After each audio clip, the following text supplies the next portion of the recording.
I'm sorry I haven't a clue, the antidote to panel games.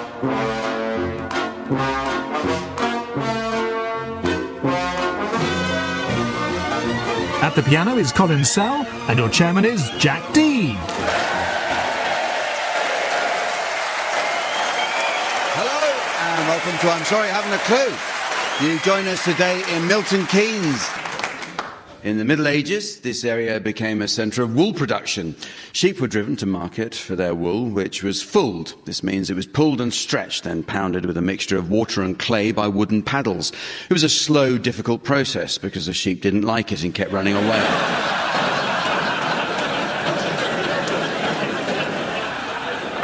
Milton Keynes was once a centre of pigeon racing.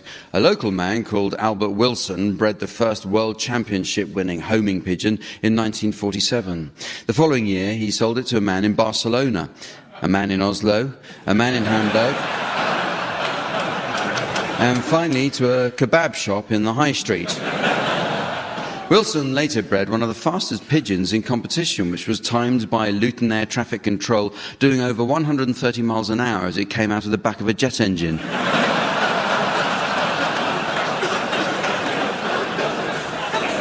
Until 1987, Marlborough Gate was the headquarters of the Flat Earth Society, but they disbanded after their membership fell off. The journalist and TV presenter Robert Robinson lived nearby. He was most famous for hosting Call My Bluff, where panellists had to pretend they didn't know the meaning of certain words, such as comb over, for example.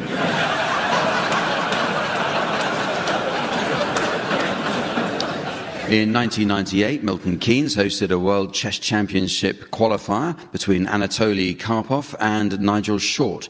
The match ended with a shock move when Short sacrificed his knight in a pointless Sicilian defence, which saw Karpov declare an easy checkmate.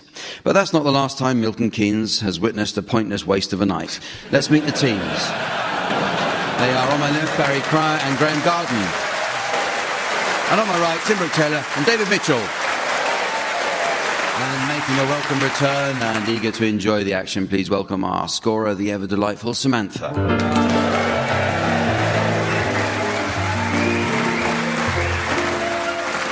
OK, well, we start this week with another look at the Uxbridge English Dictionary. The English language has many useful words, but not everyone understands the meanings of apparently similar terms. For example, let's look at the difference between stocks and shares. Well, stocks are the units of ownership in public companies quoted on the stock exchange. A company creates stocks when it fixes its capital in terms of a monetary amount and then sells different proportions to investors, whereas shares, that American singer who's had all the plastic surgery.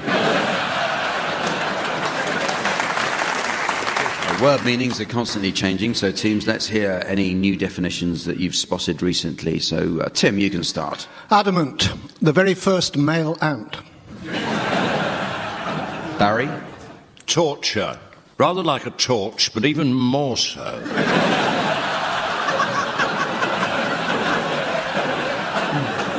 Graham? Minion. A tiny shallot. David? Diagnose. A proboscis which starts on the top right of the face and finishes on the bottom left. Buoyant, Adamant's son. Descant, an ant with an office job. Forebears. A really terrible night for Goldilocks.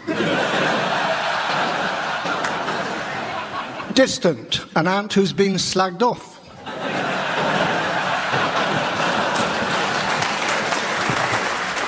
Equidistant, an ant who's been slagged off by a horse. Offend, to circumcise. Hydrant, an ant with 3 heads.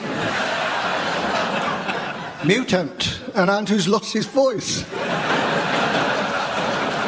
Trash. What makes you itch in Yorkshire? Fielding. To find a bell in the dark.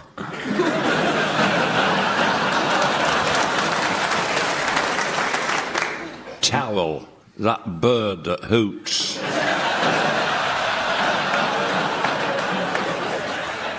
Tyrant, an ant who works for QuickFit. Forecast, to have cutlery protruding from your posterior.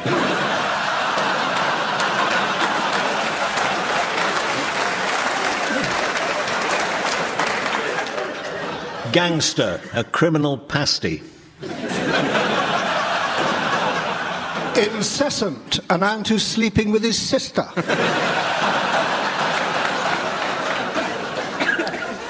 Faculty, Cockney for there's no more PG tips.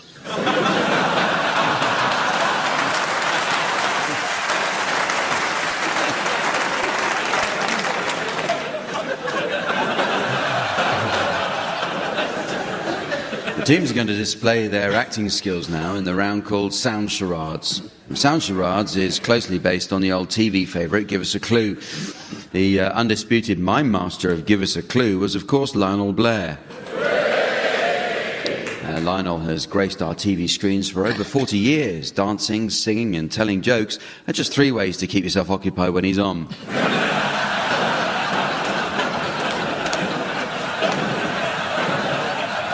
Tim and David, you're to start, please, and your title will shortly be displayed to the audience via the laser display screen. And for listeners at home, here's the mystery voice. Call the midwife. Call the midwife. Okay, right, so off you go, Tim and David. It's 3 words, and it's a television programme. What's it called?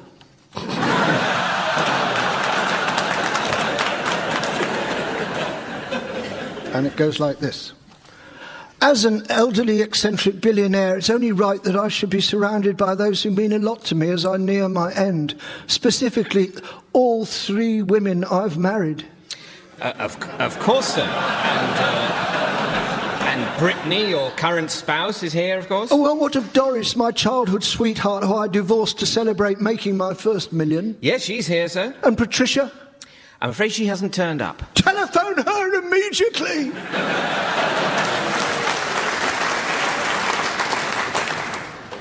Three words, 3. The 3 wives. Doris was the first one. Who was the last one? Brittany. Brittany. Britney And Spears. Pat was the mid one. So, Time's up. call the midwife. Correct. The thing is, Graham does crosswords, and I'm actually doing one at the moment.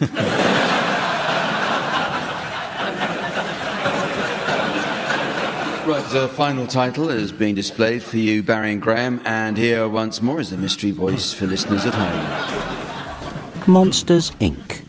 Monsters, Inc. It's a film, and this one is 2 words. 2 words. God. Hamish! Dougal, you'll have had your tea. Tea at a time like this. 4 o'clock, why not? No, I mean when the Glen is living in terror and evil stalks abroad. You know, Baron McFrankenstein has moved into the old deserted mill, or as we now must call it, the old inhabited mill.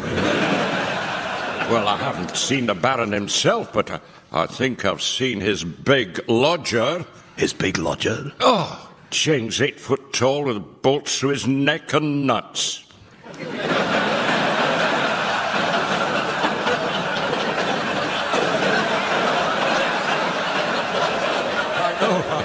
I know, it surprised me too.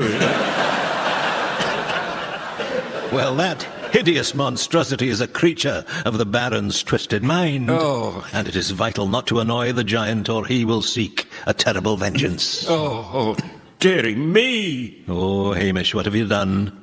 Well, the creature wasn't looking. Aye. I borrowed a bottle of his royal blue writing fluid for my fountain pen. Then you're doomed. The hideous ogre will tear you to bits. But why? Because you stole the... Goodbye.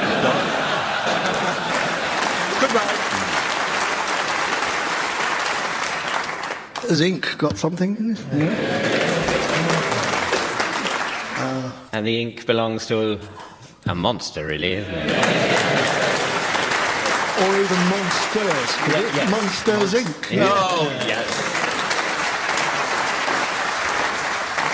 The next round is called Swankers, and this is where the teams boast about some fascinating or impressive aspects of their lives. It's what we call in the trade a quickie. Although Barry was telling us he recently won his first match when he tried cage fighting. To be honest, that budgie didn't put up much of a fight.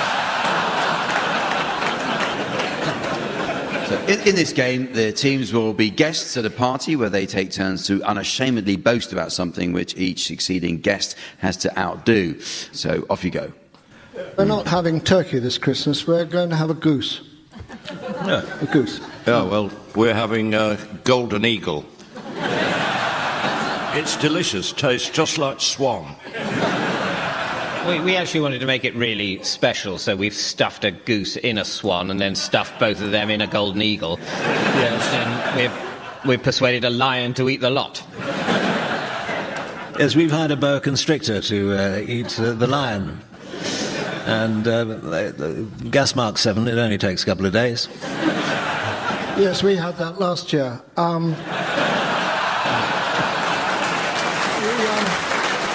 We're getting the entire population of the Battersea dogs home, and we're going to eat them.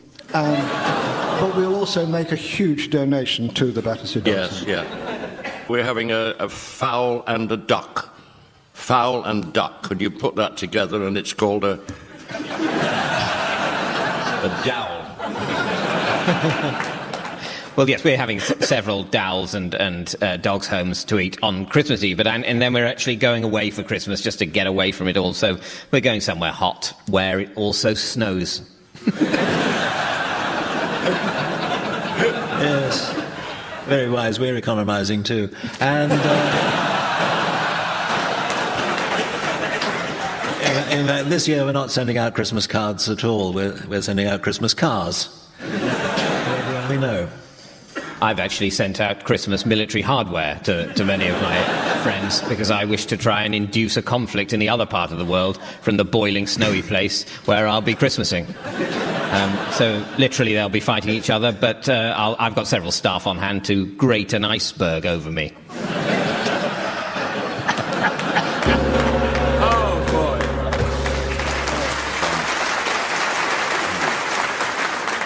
Well, it's now time to play the game called Mornington Crescent. But first I'm told by the postroom that we've received more letters this week than ever before.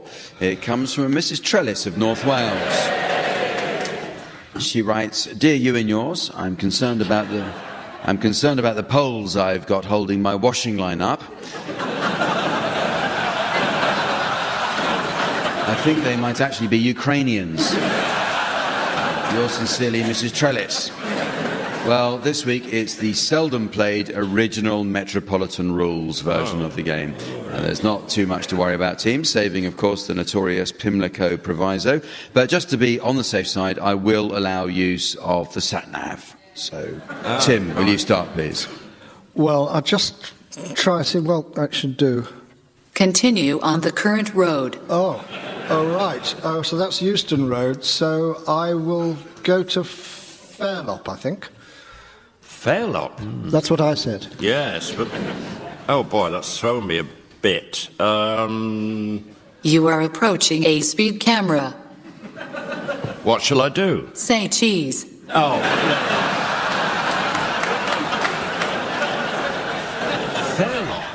Fairlop, alliteration, Farringdon. Interesting, Farringdon. Just see if I go down here. In 200 yards, bear left. Okay, and... In 200 yards, there is a bear on your left. Better avoid that. But... There is also a zebra crossing. Okay, well, I'd better turn round again, and, Mansion House. Oh. Yes. All right. Very, very good. Yes, you might think that's clever, but well, I could do Charing Cross there, but no, Pimlico proviso. I think it would need to be carry on to London Bridge or something like that. There is no service between Charing Cross and London Bridge due to emergency incompetence.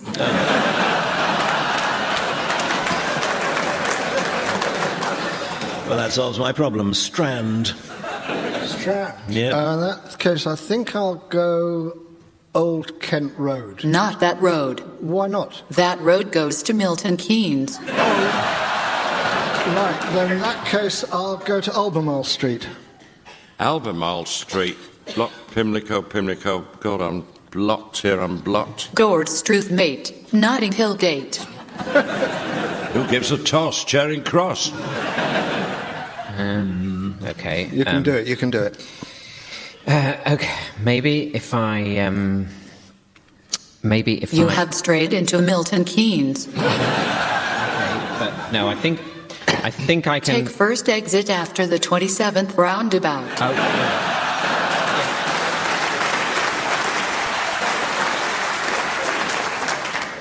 I might have to. Look, a field full of concrete cows. No, it's the MK Duns.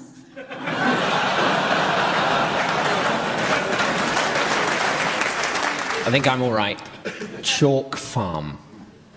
Ooh, pushing your luck, I think. Now, what's happening here? You are approaching a congestion charged zone. Take your numbered plates off.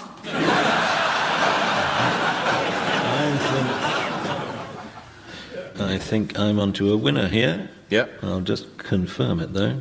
You may be owed £3,500 in missold PPI.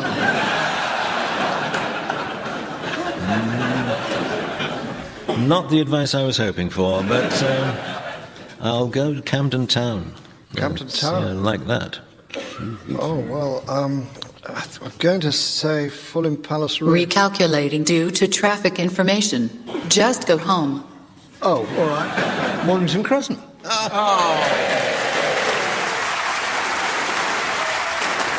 This next game is called Just a Minute, and it's a musical version of the long-running wireless favourite Just a Minute. So take it away, Colin. Colin, I said, take it away. Take the piano. Take the piano away. So as the... Don't encourage him. So, as the minute waltz gently fades, please welcome the four enthusiastic, effervescent, exciting, exotic players who are lively, entertaining, quick-witted, comical, so very, very talented and barely audible over the noise of the audience reaching for their sick bags. David, you ought to go first, and the song I'd like you to sing with your usual wit and wisdom without hesitation, deviation, or repetition is He's Got the Whole World in His Hands. He's got the whole world in his hands. The man has the entire planet within his grasp. He's got the entire... Graham has challenged there. I think I know the nature of your challenge. Is it by any chance unutterably petty?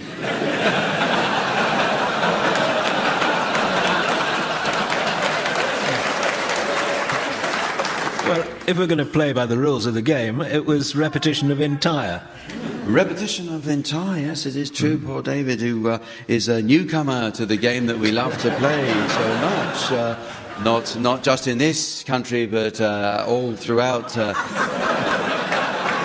Europe and the British Empire and indeed the universe. And so over to you, Graham, with 40 seconds to go with He's Got the Whole World in His Hands. The supreme beings holding 100% of Earth within his grasp.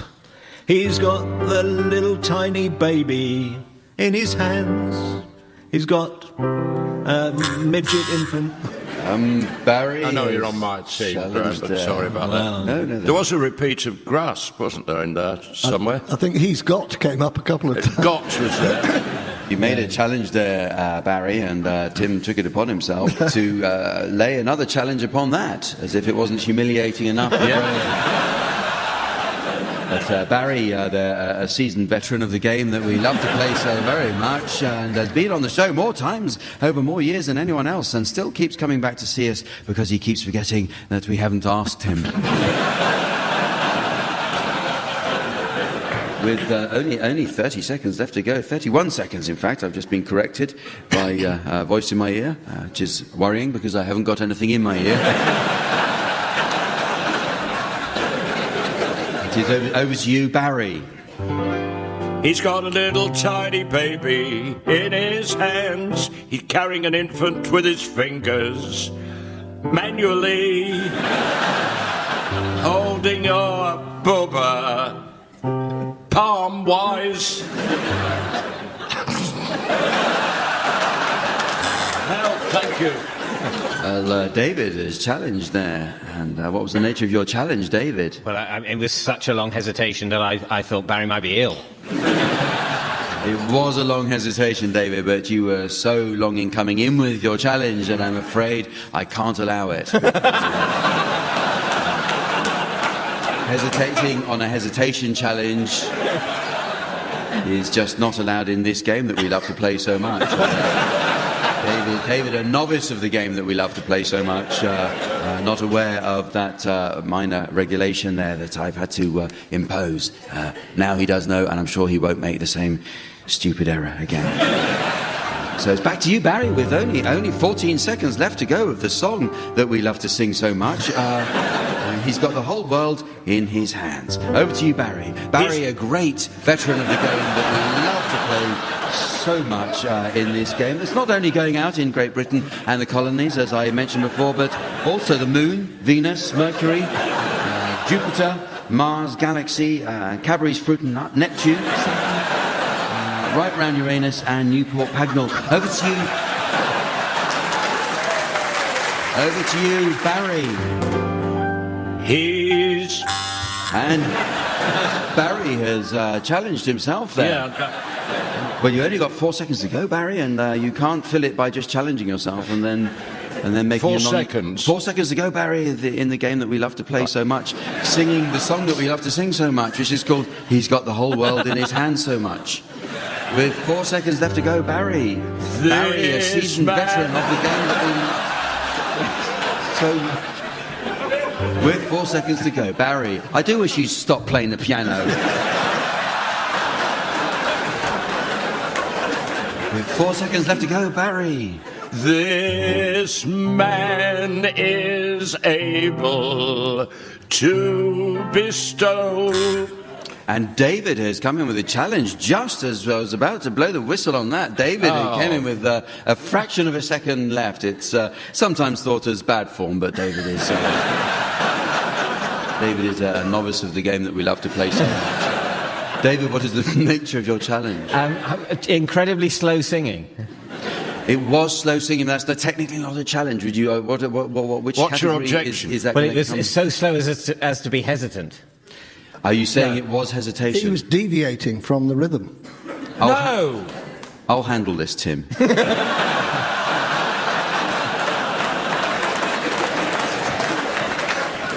I can allow that. I think it was a fair challenge that David has come in with, and because the audience enjoyed your challenge so much as well, I'm going to give you a bonus point and a fluffy toy and a book token. And chairmanship of the Co-op Bank.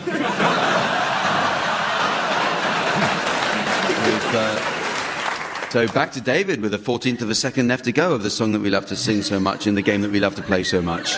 He's got... And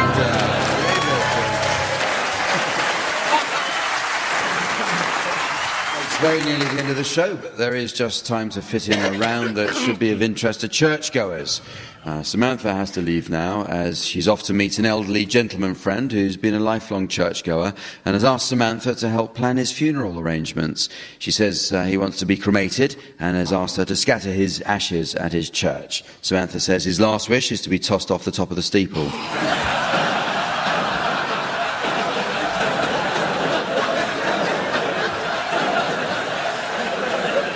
So while she's away doing that, I'll ask the teams to suggestive titles of movies that would be sure to delight an audience of churchgoers. Can you start us, Graham? The Vicar Man. Barry. Winnie the Pooh. Tim. I know what you did last supper. David.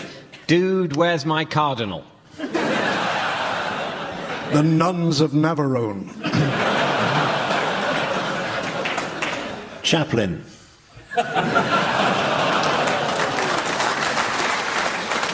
Confessions of a Stained Glass Window Cleaner.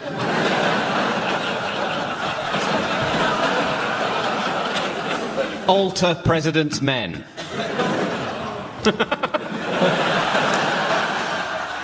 Predator versus Episcopalian.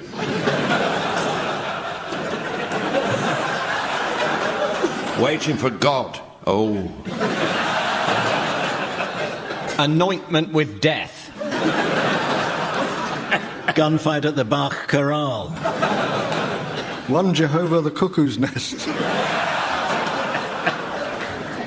Break me the bread of Alfredo Garcia. And so, ladies and gentlemen, that's the end of the show. And in fact, the end of this, the 60th series. And looking back over 42 years, we should take a moment to remember all the awards the teams have won. Cycling proficiency, not tying and highest up the wall. So from the teams, Samantha, myself and our audience here in Milton Keynes, it's goodbye. Goodbye. Barry Cryer, Graham Garden, Tim Brooke-Taylor and David Mitchell were being given silly things to do by Jack D, with Colin Sell setting some of them to music. The programme consultant was Ian Pattinson and the producer was John Naismith.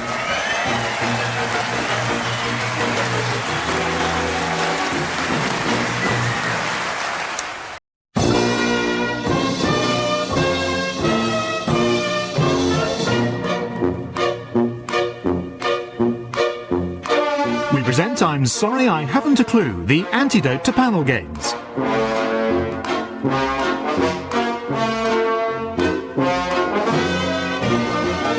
At the piano is Colin Sell, and your chairman is Jack D. Hello and welcome to I'm Sorry I Haven't a Clue. You join us on a visit to Blackpool's Grand Theatre. Blackpool's summer seasons have hosted many famous performers. One of the greatest regulars was, of course, George Formby with his ukulele and later his mean lean grilling machine. It doesn't matter what you put in the grill, it always turns out nice again. Yes.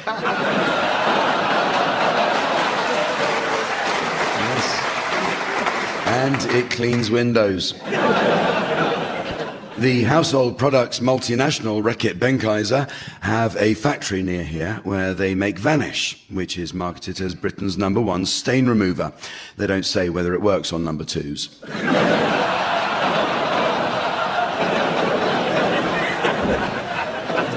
An enterprising Blackpool company recently launched a modification which has been hailed as the ultimate car anti-theft device. They glue a Vauxhall Corsa badge to your bonnet. It was recent research at Lancaster University that concluded that the impending world food shortage can be solved by eating insects. Well, they say the most nutritious are the cockroach, the locust and the dung beetle, which should be frozen to kill them while preserving their nutrients. But is it really possible to live off a dead beetle? Well, Yoko Ono has managed for 35 years.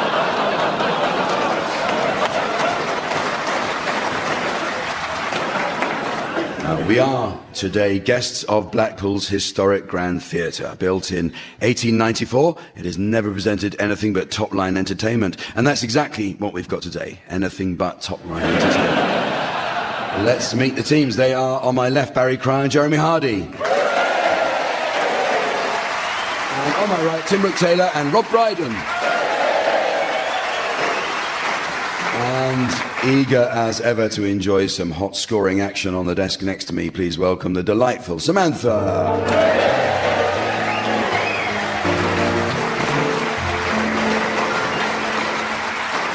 So we start this week with a look at ruined songs. It's all too easy to ruin a song. Just look at the entire career of Danny Minogue, Kylie's tone-deaf brother.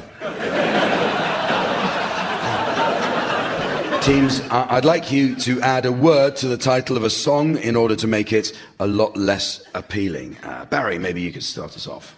Breaking wind beneath my wings. Tim. The only way is up, yours. Rob? Mrs. Anne Robinson. Jeremy? Outside La Vie en Rose. Do you know the way to San Jose Mourinho? She loves you, Kip. Don't go breaking my heart valve. Papa's got a brand new colostomy bag. Anne Widdecombe Fair. Suicide is painless. Jump. Wake me up before you go go-karting. I put a spell check on you. I believe I can fly fish. Once, twice, 3 times a ladyboy. Tell Laura I love her mum.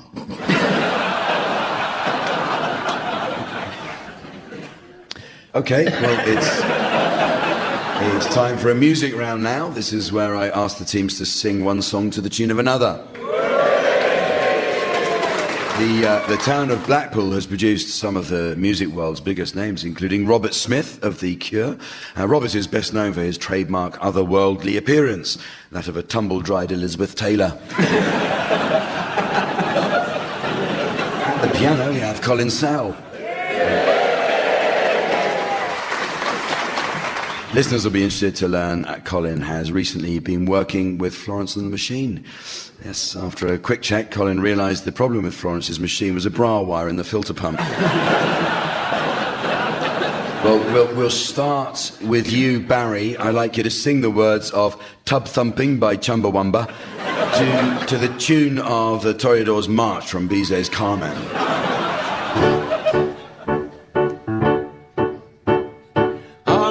Knocked down, but I get up again. You're never gonna keep me down. I get knocked down, but I get up again. You're never gonna keep me down. Pissing the night away, pissing the night. He drinks a whiskey drink.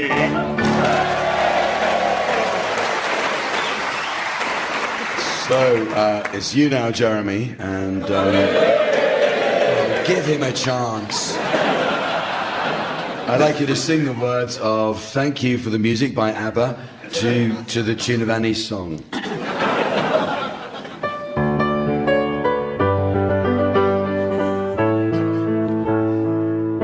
I'm nothing special. In fact, I'm a bit of a bore. If I tell a joke, you've probably heard it before. But I have a talent, a wonderful thing. 'Cause everyone listens when I start to sing. I'm so grateful and proud. All I want is to sing it out loud. So I say thank you for the music, the songs I'm singing. Thanks for all the joy they're bringing. Who can live without it? I ask in all honesty, what would life be?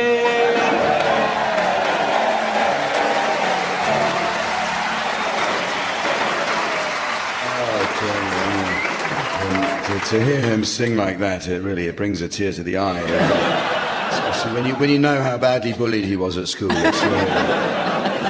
So, Tim, I'd like you to sing the words of The Message by Grandmaster Flash to the tune of A Windmill in Old Amsterdam.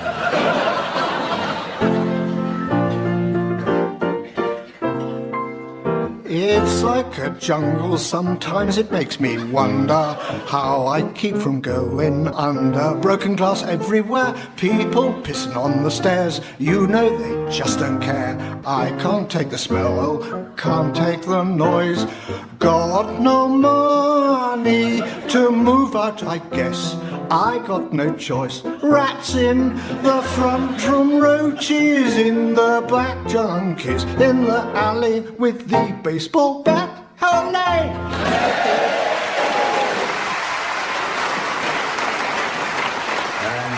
Finally, Rob, I'd like you to sing the words of With Me Little Stick of Blackpool Rock to the tune of Delilah.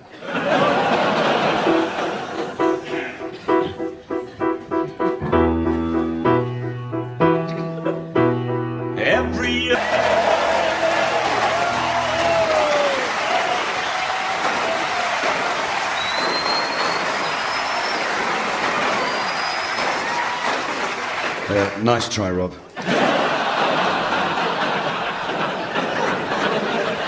Next game is called, and I have to be careful here, Hopeless Swankers. Always have trouble with that word, hopeless. Now, in this game, the teams will be guests at a party where they take turns to unashamedly boast about something which each succeeding guest has to outdo. And when I hit my gong, the teams have to change the topic of conversation. Okay, well, we'll start with you, Rob. You're in Blackpool where you've just had a tattoo and a piercing done. Off you go, please. Okay, well, I've just had some tattooing done on me to mark being here, and I'm rather proud of it. I've had 16 moles, little skin moles, tattooed the top of my arm just so I can look at them and not worry. Well,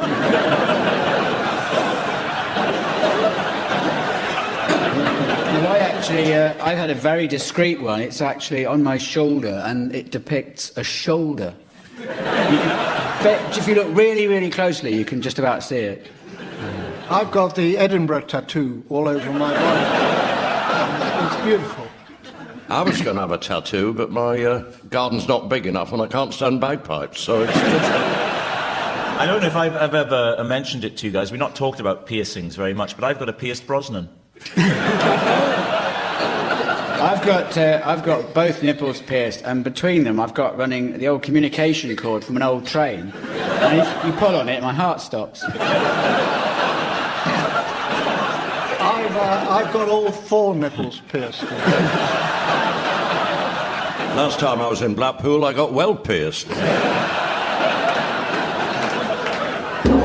right, very good. We'll move on to another subject.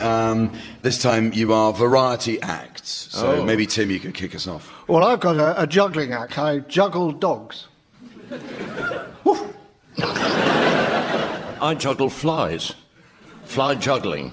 They fly from hand to hand. They do the work. Beat that, Rob. Well, I've got 6 dogs, and they juggle me. Wow. What I do is I actually juggle a career and children. I did drop a toddler the other day, but she was all right. Well, this time you're boasting about the worst builders you've had. We had an absolute nightmare with ours. We've always wanted a loft conversion, and they went up there and they converted it to Catholicism. The big statue of the Virgin where the shower's supposed to be. Well, we had builders came round and to talk about the project, and I had an extension in the kitchen. Was that early in the morning? Not as much these days, no. So, well, they promised us they could dig out our basement and put a swimming pool in, and they drowned the people in the downstairs flat. Okay.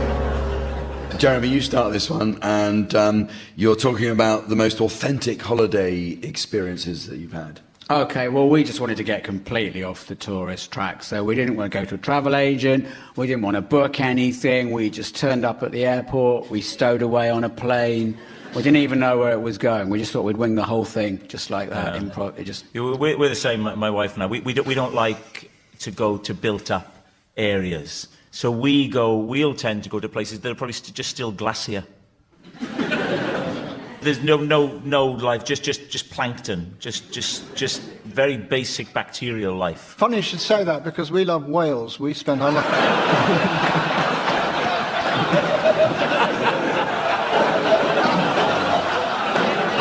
Why is that funny? I'll explain to you afterwards. Well, we just think everywhere's getting so overdeveloped that we actually holiday back in time. Kind of like early Paleolithic times. We go to. Some of it's quite spoilt now. It's a shame, but you know, we like to just hang with the fossils and just really chill, just not really go anywhere. We go into the future, and I knew you'd say all that. We go back in time to the Isle of Man, and there's a statue of Norman Wisdom there. You know, it keeps falling down. I've got a Pierce Brosnan. Okay, well, our next round was inspired by Through the Keyhole, the popular TV favourite in which a sad parade of desperate has-beens lay their lives bare in front of a clearly unimpressed audience. I think we should sue, actually. For the purposes of this round, 2 mystery cubicles have been specially furnished off-stage to precisely resemble the homes of celebrities. Each team will take it in turn to enter one of these cubicles and to describe its contents for the opposing team to guess whose house it represents. So you can go first, Tim and Rob. You can leave the stage, please. Enter your mystery cubicle now. Meanwhile, the identity of Tim and Rob's home owner will now be displayed to the theatre audience via the state-of-the-art laser display screen. And for listeners at home, here's the mystery voice. Sir Tom Jones. Sir Tom Jones. Okay.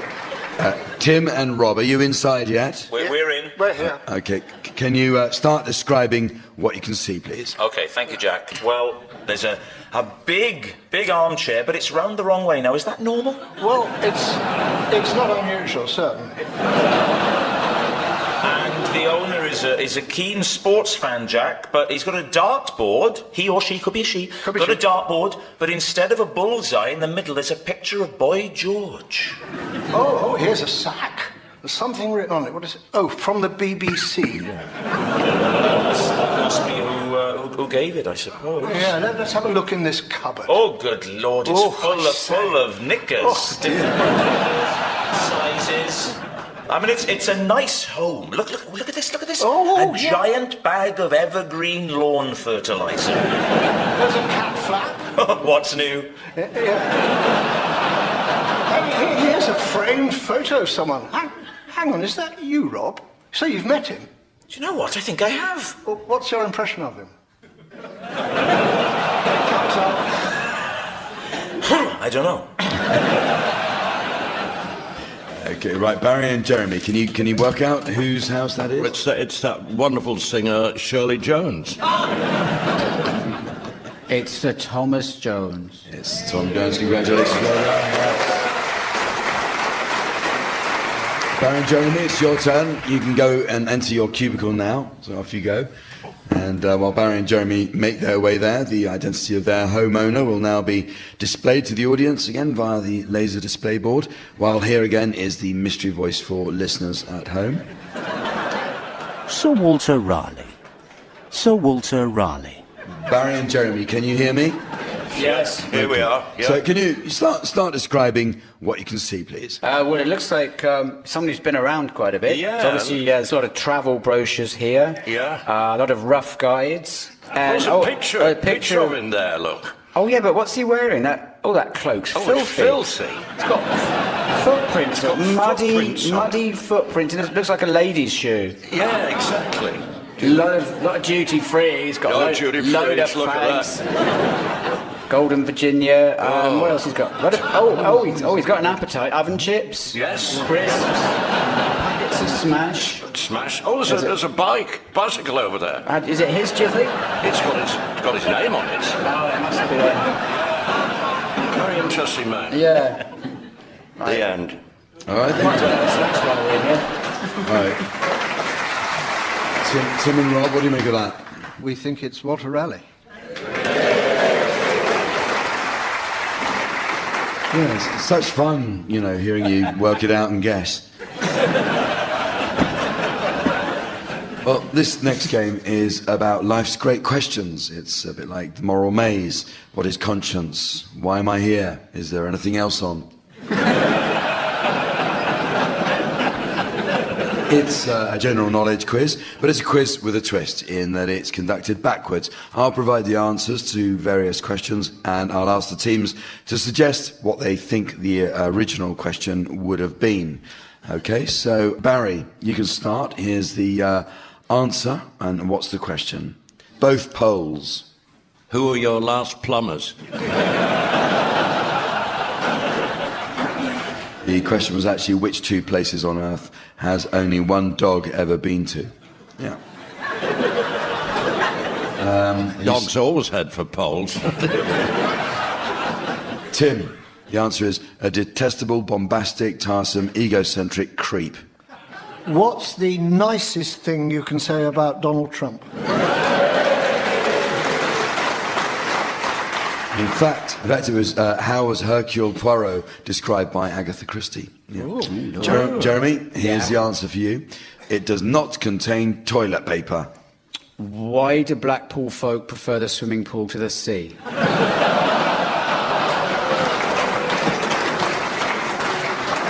In fact, the question was, what did the president of Belarus officially state about the Belarusian sausage in 2015?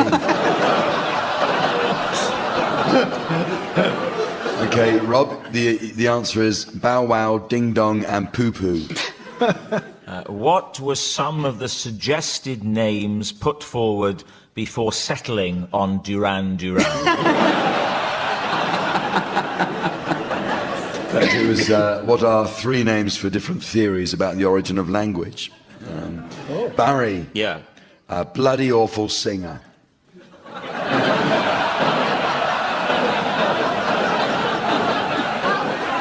What came last in the sewing machine Olympics?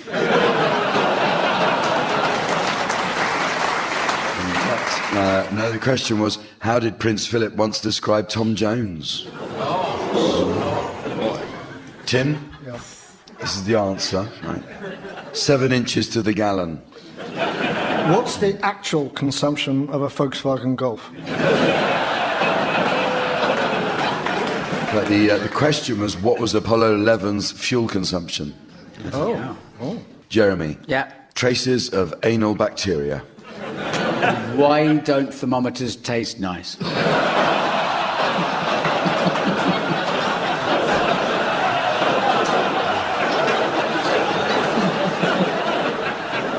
It's, in fact, the question was, what do 1 in 7 UK banknotes carry? No need to worry about that here in Blackpool. And Rob, the answer is yew tree. What do you shout if you want a table at a variety club dinner?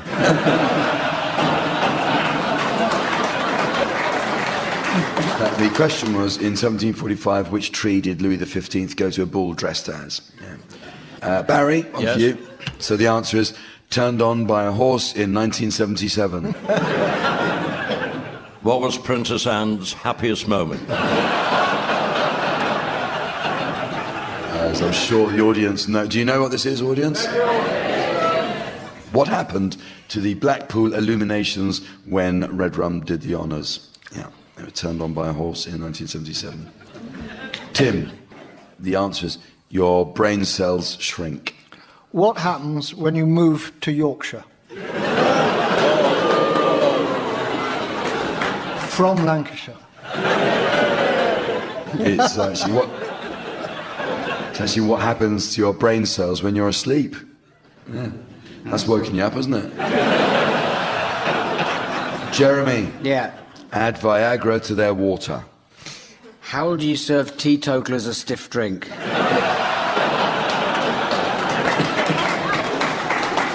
In fact, the question is, how can one prevent flowers from wilting for up to a week? And Rob, the answer is like a dead pig. What is David Cameron's favourite Madonna song?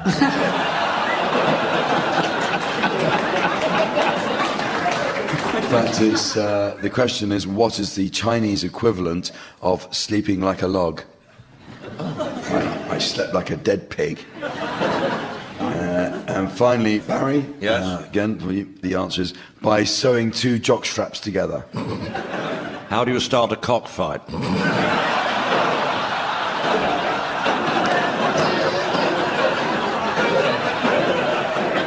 Yes, the question was, how was the sports bra invented? It's very nearly the end of the show, but there's just time to fit in a quick round of Ornithologists Film Club. Samantha's a keen bird watcher, and she and a gentleman friend have just returned from a twitching break to a coastal wetland centre. It was an exhilarating weekend, and the gentleman's hand shook as he filled in his notebook. 3 shags, 1 swallow, and a record-breaking 12 finches.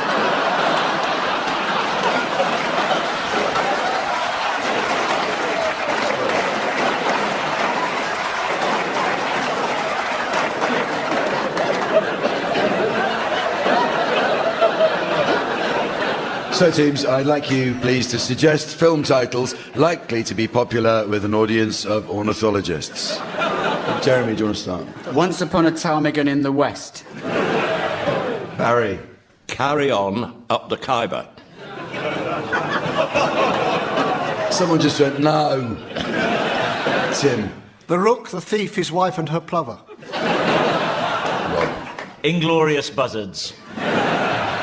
Gannet of the Apes. Butch Cassowary and the Sundance Kid. Betty Bluetit. Natural Born Guillemots. Drakes on a Plane. Oh, what a lovely warbler. Snakes on a Crane. Titanic. Poltergeist. Kill Spoonbill. Rook who's squawking. Kill Hornbill. We need to stalk about Kevin. Kill Razorbill.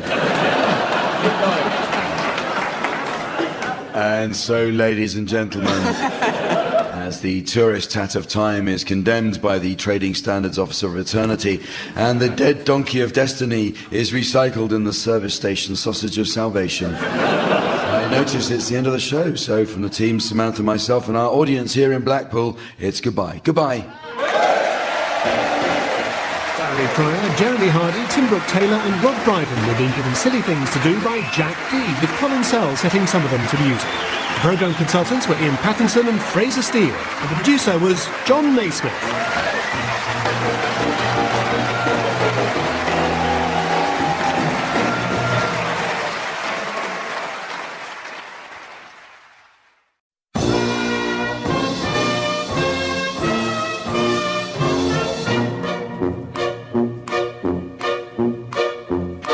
We present I'm Sorry I Haven't a Clue, the antidote to panel games.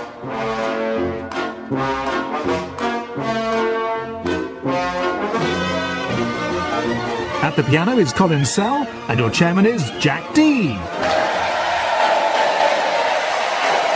Hello and welcome to I'm Sorry I Haven't a Clue.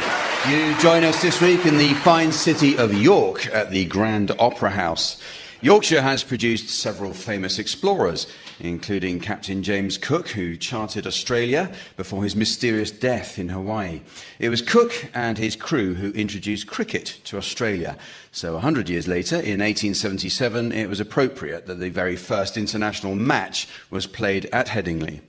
In the event, Australia lost heavily due to the poor quality of their bowling. Although, to be fair, bowling isn't easy in handcuffs.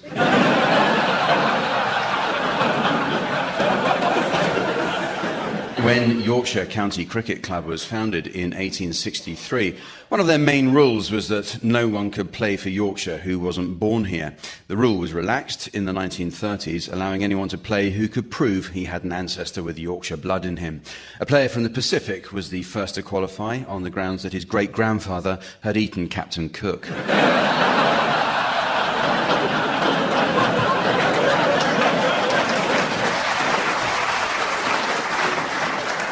after the remains of Richard III were discovered in a shallow grave in a Leicester car park, a petition to have them interred in York Minster failed, so he was finally laid to rest in Leicester Cathedral. Anyone planning to visit will be pleased to find they no longer have a speed hump in the car park.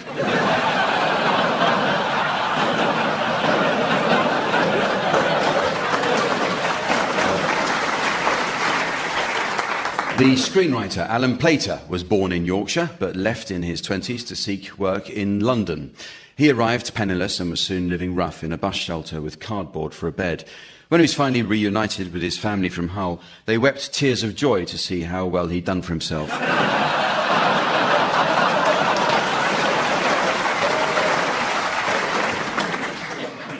Yorkshire is the spiritual home of rugby league, the northern version of the game which differs in several ways to rugby union. In rugby league, a team consists of only 13 players. There's no scrummaging or line-outs, and after 6 tackles, a team must concede possession, whereas rugby union is played properly.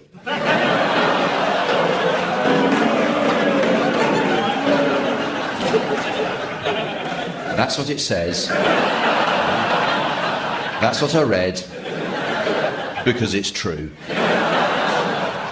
But rugby league doesn't have a monopoly on playing games wrongly that no one understands. Let's meet the teams. On my left, Barry Cryer and Graham Garden. And on my right, Tim Brooke-Taylor and Sandi Toksvig.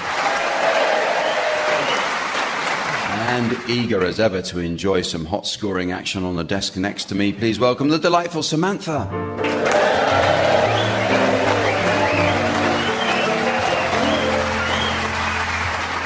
Well, we start this week with a look at the world of charities. We're a very charitable nation.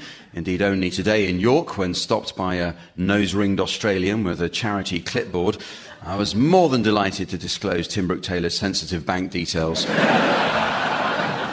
Now, teams, I'd like you to suggest some names of charities doomed to fail. Barry, maybe you could start. Blind Dogs for the Guides. Tim. The Royal Society for the Prevention of Children. Sandy. Children in Tweed. Graham. The Imperial Wart Museum.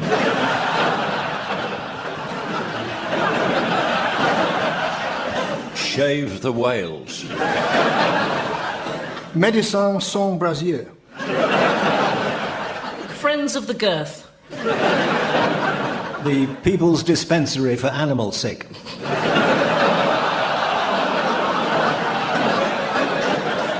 The Salivation Army. Brown Nose Day.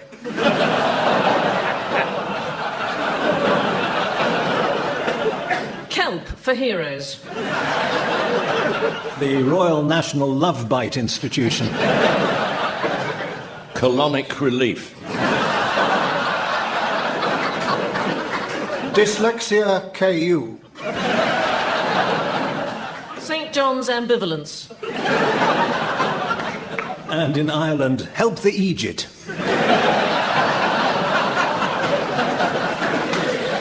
Children in Leeds.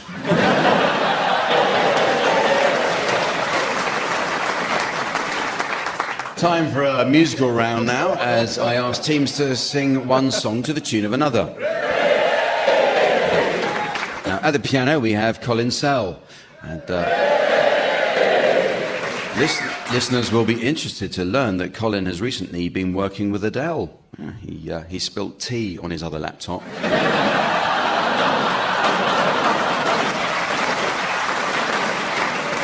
So we'll start with you, Barry. I'd like you to sing the words of Don't Mess With My Toot Toot by Denise LaSalle to the tune of Vera Lynn's There'll Be Bluebirds Over the White Cliffs of Dover.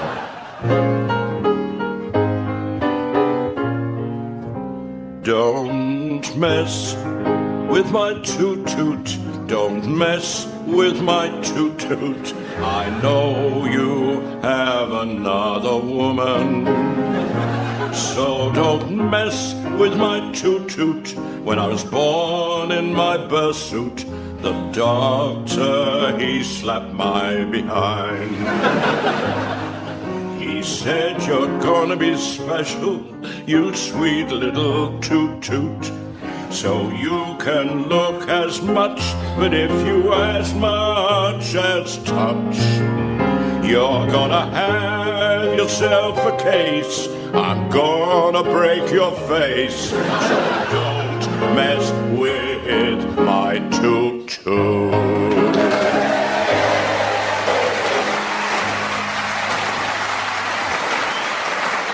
Okay, you now, Sandy. I'd like you to sing the words of Relax by Frankie Goes to Hollywood to the tune of Loch Lomond.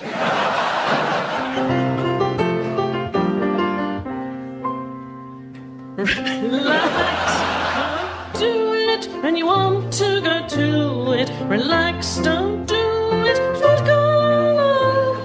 Relax, don't do it when two others do it. Relax, don't do it when you want to come.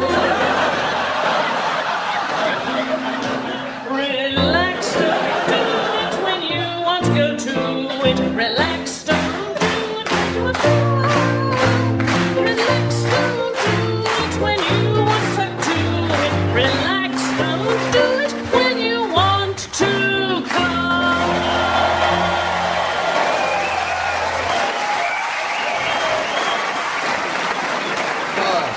Sandi Toksvig there, and It's always the moment, Jack, that you hope that you're not immediately after the show going to die, and it's the very last thing you ever did. what you have to remember is we work with Jeremy Hardy as well. Yeah. So your turn, Tim. I'd like you to sing the words of the Goodies theme to the tune of Feelings. Goodies, goody, goody, yum, yum. Do you need a helping hand? Oh, you know we'll understand. Oh, with you right to the end. Everyone needs a friend. Goody, goody, goody. He will show you definitely why you should employ us three. We can take on in your line. Anything, anytime, hi, hi. Goodies, goody, goody. Yum, yum.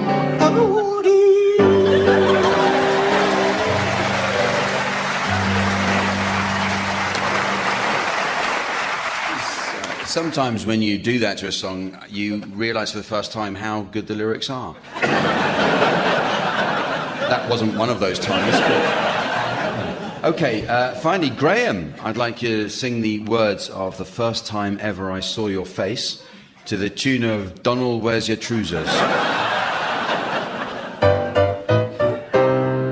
The first time ever I saw your face, I thought the sun rose in your eyes. The moon and stars were the gifts you gave to the dark and endless skies. And the first time I ever kissed your mouth, I felt the earth move in my hands like the trembling heart of a captive bird that was there at my command. And the first time ever I lay with you, I felt your heart so close to mine. And I know our joy would fill the earth and last till the end of time.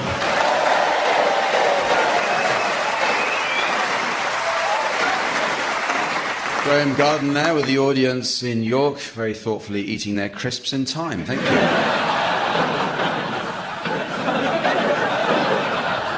This next game combines the philosophical complexity of Schrödinger's cat with the intellectual rigour of Immanuel Kant's concept of being. It's called In My Pants. So, teams, your task is to suggest song titles, while mine is simply to say the phrase "in my pants" immediately after each title without raising a smile. Shouldn't be too challenging. Now, in the unlikely event that you are able to raise a titter from the chair, teams, Samantha will be awarding points. So, Tim, you can start. Someday my prince will come. In my pants. I've got a lovely bunch of coconuts. In my pants. Sandy. Your tiny hand is frozen. In my pants. Graham. I've grown accustomed to her face.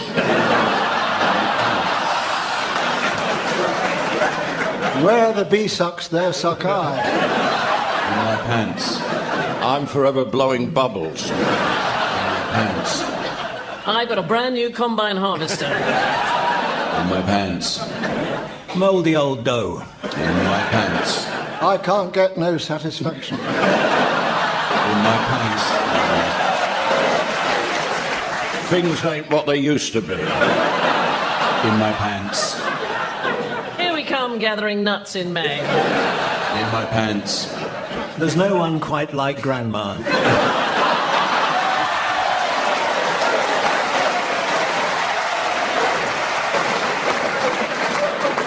I tell you my secrets and you use them against me. Well, the next round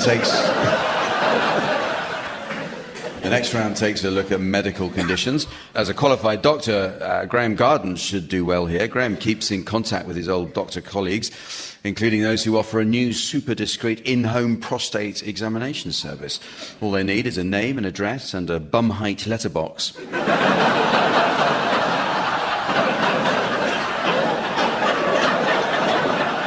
In this game, one team will be suffering from an obscure condition which the other team, as doctors, will try to diagnose. So you can start, Tim and Sandy.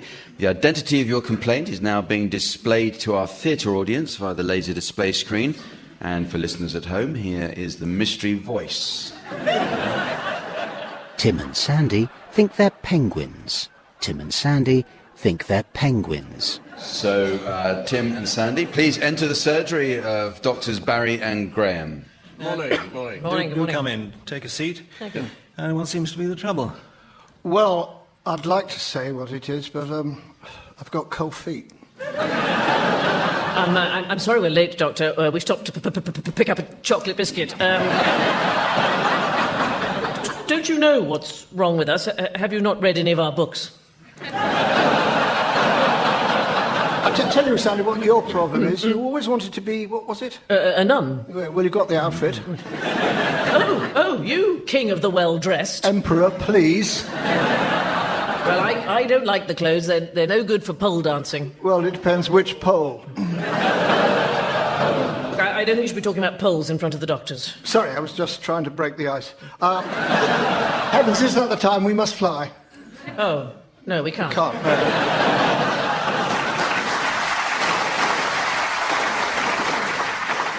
There's a climate involvement here. Yes, there is, and I think they're penguins. Indeed. Very well done. OK, your turn to be the patients, Barry and Graham, and you've just been summoned into the surgery of Dr. Sandy and Dr. Tim.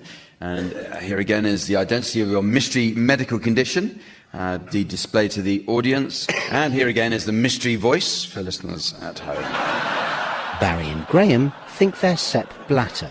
Barry and Graham think they're Sepp Blatter. Hello. Yes, do come in. Do come in. Come do in. come in. Thank you. Sit down. Yes, right. What seems to be the matter? Nothing. Nothing. What do you mean, what's... I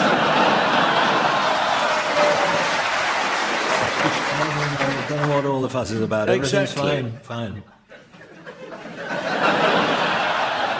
Are you a bloke? Well, if you expect me to answer that, it'll cost you. Yeah. I'm as fit as a fiddle. Maybe not the right word. Yes, No, I've been taking plenty of exercise lately. Running, diving, ducking and diving. Is anything wrong with me, for instance? I have no knowledge of it. I'm not aware of anything, no, and I mean, I should know if there was anything wrong, because I like to keep my finger in the pie, well, on the till, on the pulse. I've developed this lump. Yes. In my wallet. Yeah, I don't think it's anything serious, so I've come here to ask you not to take a look at it. Wondering if you could recommend a trip abroad or something like that. Yeah, we were wondering where to go. Russia or... America. USA. Yes. Can you help? I mean, maybe you could vote and we'll tell you where we've booked.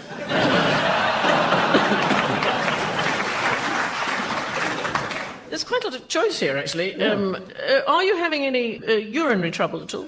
I thought perhaps your bladder might be in trouble.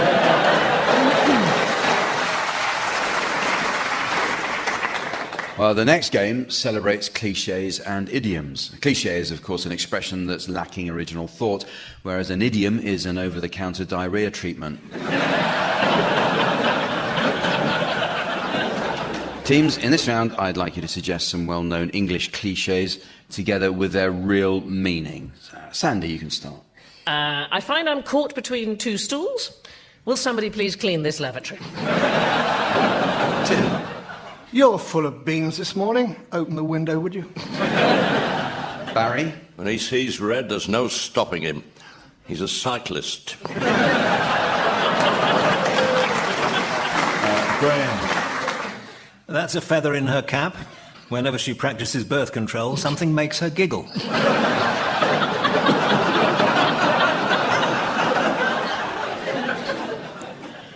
It's hopeless. We're going round in circles. We're stuck in York's one-way system.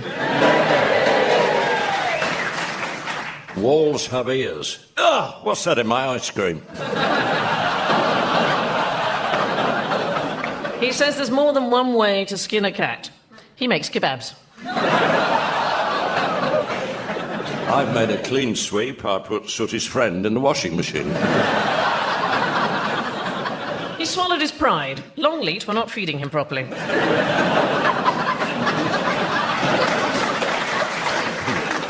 We've been through thick and thin. We've read the Beckham's fanzine.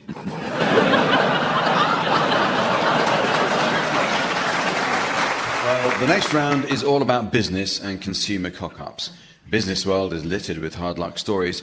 Our own Tim Brooke-Taylor recently saw an advert on the television, called the helpline and found he'd been correctly sold PPI. Turned out he owed the bank £4,000.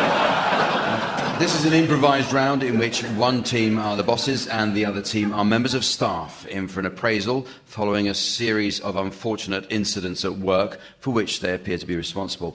As the bosses list these various cock-ups and disasters, the staff members should attempt to justify themselves. So can you start, Tim and Sandi? You work as painters and decorators at the National Gallery, and you, Barry and Graham, are their bosses, and you're about to summon them into the boardroom for an appraisal. Off you go. No. I don't have to tell you that we're dissatisfied with the job that you did. Well, why? What have we done wrong? Think why. Well, you were engaged as painters and decorators to paint the walls of the gallery. I don't know what colour you'd call that you put up there. Green, some sort of green? Lime green? A lime, yeah. Yes, it painted a lime green. Do you think you should have taken the paintings down first?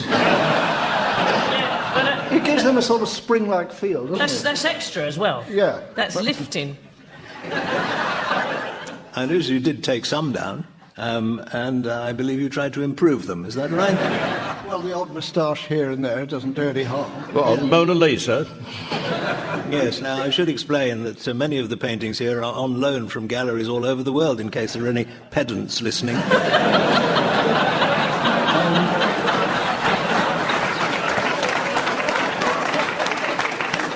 Well, the Laughing Cavalier. Oh, he's Yes. not laughing now. No, he's not, is he?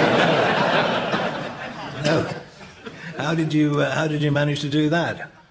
Well, sometimes you're a bit bored. Drawing a male appendage seems amusing.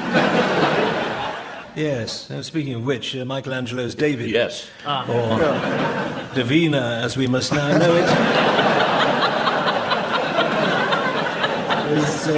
Was that just carelessness? I didn't have a good grip when we moved him. Seems to me you had an extremely good grip when you moved. She's still got it in her hand. It's I'm not very tall. It was at eye height.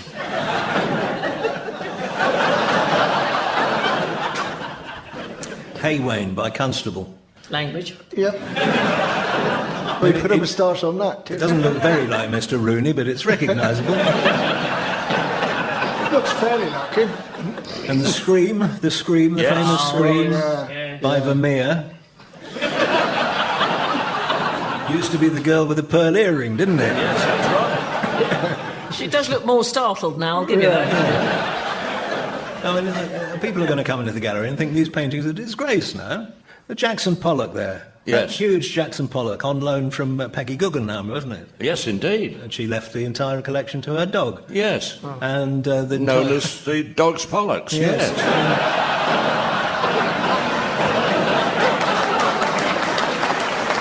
I wondered where we were going with that. I'll be honest, I'm new to this game. I never saw that one coming. Well, let's try that the other way around. This time you can be the staff, Barry and Graham, and you're the customer service employees at an entirely imaginary budget airline who aren't based in Ireland and are not at all litigious. You, Tim and Sandy, you're the airline standards inspectors, and you've arrived at the airline's headquarters to question Barry and Graham. Hello. Mind if we come into your office and ask you... Come in, Begorra. Yeah. Yes. And ask you a few questions, if you're free. Yes. If you know what free means. Do you want to sit down while you're here? There aren't any chairs in here. I don't think you booked chairs, did you?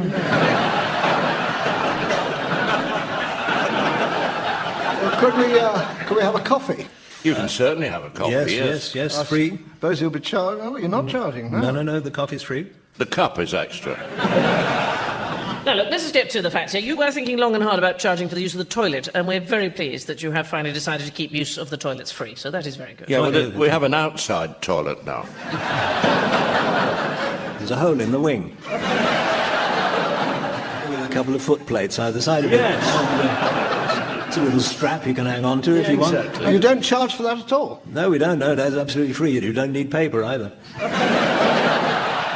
We've never had a customer come back off the wing and complain. Never. Here's an extract from our in-flight survey. It says, I know some passengers complained about bad service and a heavy landing, but I didn't notice anything. In fact, I slept through most of the flight. Now, does that sound like a happy passenger? It sounds like the pilot, actually. Yes. We've had a few complaints about the legroom on your planes. Oh, no. Yes, would you say you used a legroom tester, is that right? Yeah. Warwick Davis. Yeah, and we guarantee that every seat has a clear 10 inches between it and the seat above it. Well, that seems terribly reasonable. I'd like to invest in your Yes, company. well, let me sell you a ticket. Thank you. Well, it's very nearly the end of the show, but there is just time to fit in a quick round of Pensioners Film Club. And Samantha tells us she enjoys regular foursomes with some gentlemen OAPs playing contract bridge. And she says with a good hand and a choice pair, she's usually able to raise them.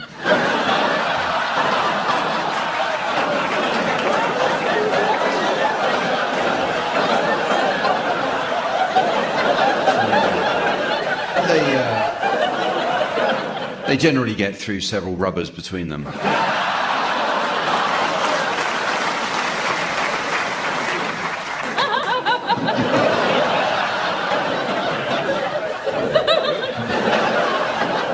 It shouldn't be allowed. Teams, I'd like you please to suggest the titles of films likely to appeal to an audience of pensioners. So, Graham, start. Oh, brother, where am I? I knew who you were last summer. Tim? Care Home Alone. Sandy? Romancing the Crone.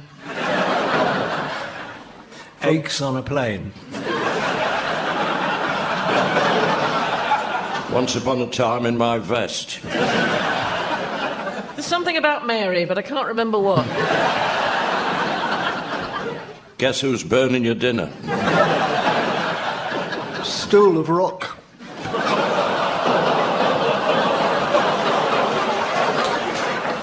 The Enema Within.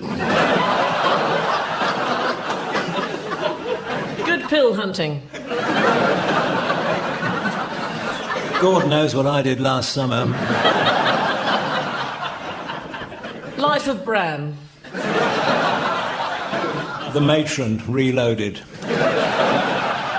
Close Encounters of the Blurred kind. Carry on, Doctor. And so, ladies and gentlemen, as the Persil non-bio of time begins to dissolve, the grease mark of eternity, and the filthy stains of destiny is avoided by the A30 bypass of existence, I notice it's the end of the show. So from the teams, Samantha and myself and our audience here in York, it's goodbye. Goodbye. Brian Garden, Tim Brooke-Taylor and Sandi Toksvig have been given silly things to do by Jack D, with Colin Sell setting some of them to music. The programme consultants were Ian Pattinson and Fraser Steele, and the producer was John Naismith.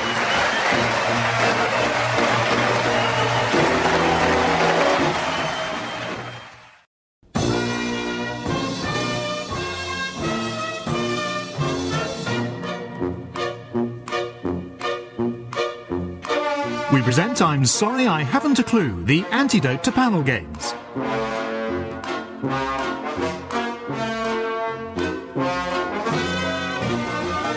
At the piano is Colin Sell, and your chairman is Jack D.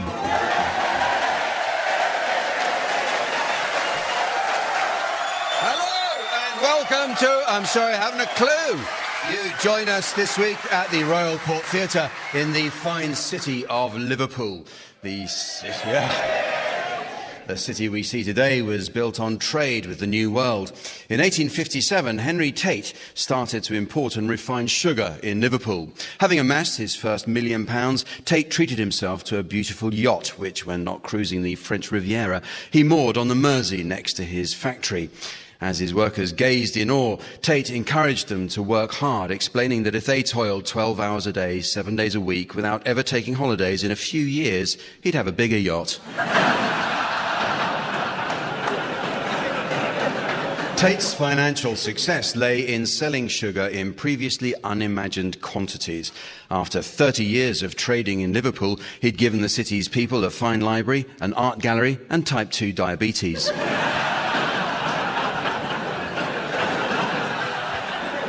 In the early 20th century, Liverpool thrived as the home of the great transatlantic shipping lines. At the industry's peak, it was said that 15% of the population worked for Cunard. The rest didn't work very hard at all.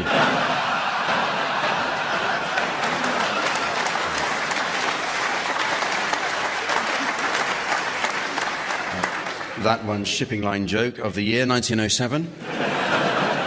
In tandem with the shipping industry, marine salvage companies grew here, and they funded the development of diving techniques by the scuba pioneer George Williamson. It was Williamson who worked out why it's better to fall backwards off the side of the boat. He found that if he fell forwards, he always ended up back in the boat.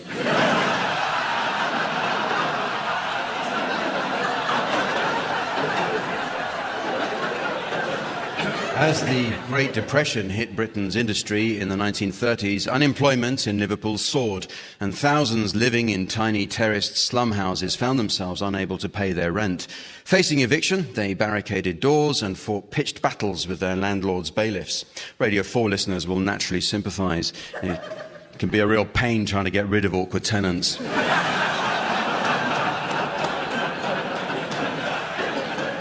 With more than 1,500 animals in 32 acres, Liverpool's Knowsley Zoological Park is a world leader in the field of animal research and is particularly proud of its work in primate sociology. For hundreds of years, it was a common belief that apes can actually speak just like us, but only choose to do so when we're not there. A bit like the French.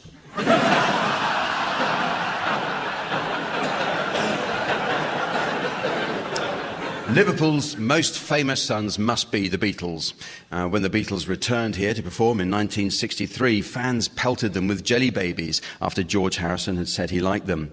We understand that Justin Bieber is quite partial to urine-filled condoms.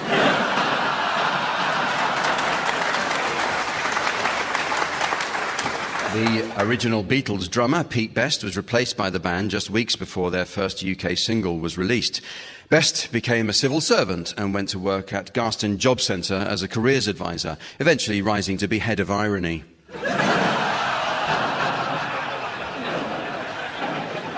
On the Beatles' earlier recordings, the drums were played by a session musician called Andy White, who was paid a daily fee of 10 shillings. For those who don't understand pre-decimal currency, that's equivalent to 10.0 shillings.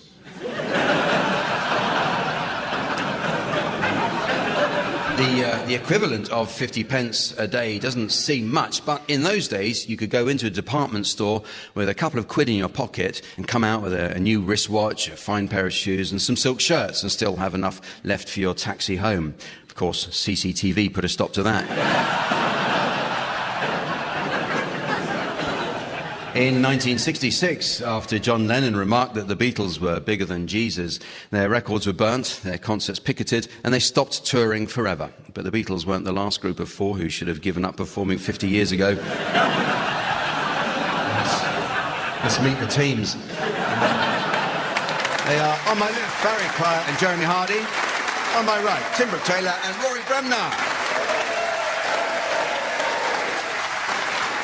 And taking her place at the desk next to me, please welcome our scorer, the ever-lovely Samantha.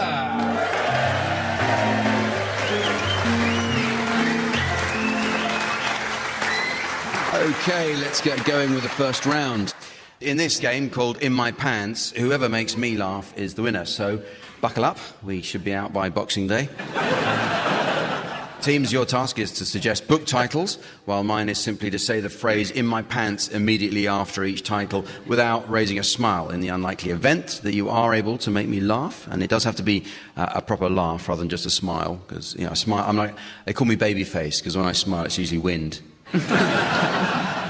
So if you do make me laugh, Samantha will be awarding points. So, Tim, you can start. I know what you did last summer. In my pants. Barry. Little Women. In my pants. Rory. The Road to Little Dribbling. In my pants. Jeremy. The Pit and the Pendulum. In my pants. Winnie the Pooh. In my pants. We need to talk about Kevin. In my pants. I know why the caged bird sings. The sun also rises. In my pants. Room on the Broom. In my pants. The Turn of the Screw. In my pants. The Remains of the Day. In...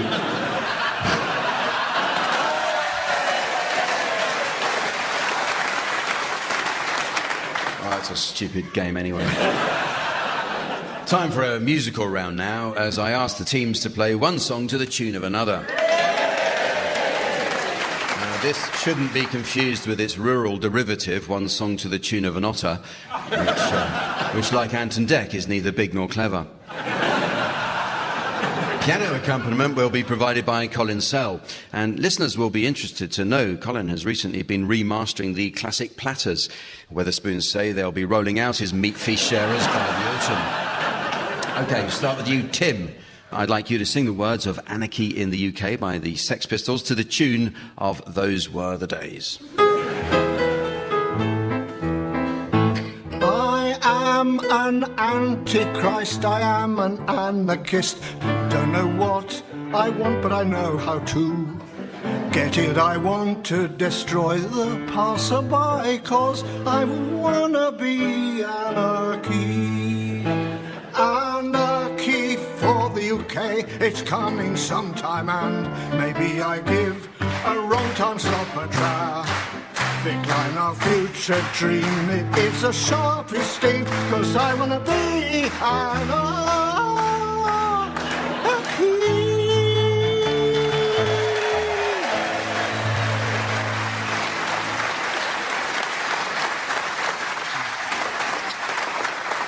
Thank you, Tim. In nature, that's a cry for help.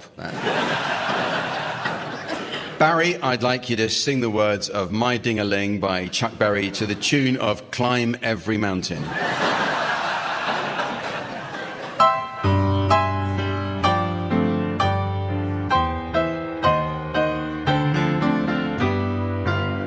My ding-a-ling, my ding-a-ling, I want to play with my ding-a-ling. My ding-a-ling, my ding-a-ling, I want to play with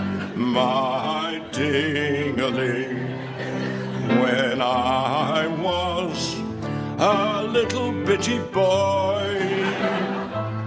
My grandmother bought me a cute little toy. Silver bells are hanging on the string. She told me it was my ding-a-ling.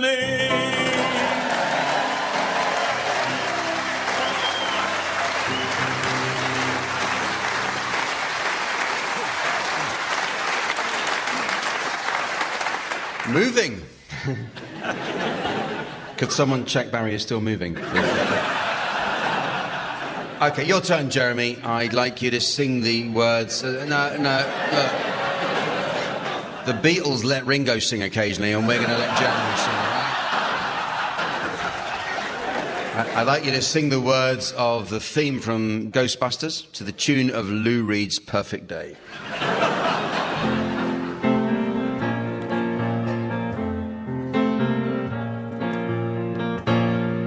If there's something strange in your neighborhood, who you gonna call?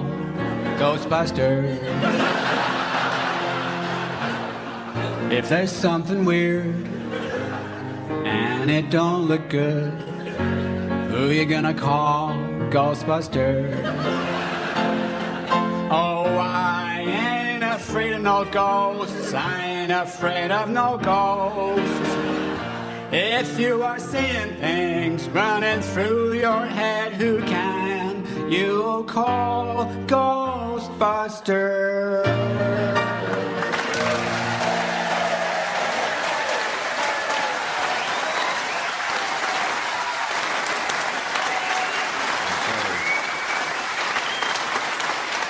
And finally, Rory, I would like you to sing the words of Single Ladies by Beyonce to the tune of Who Do You Think You're Kidding, Mr. Hitler?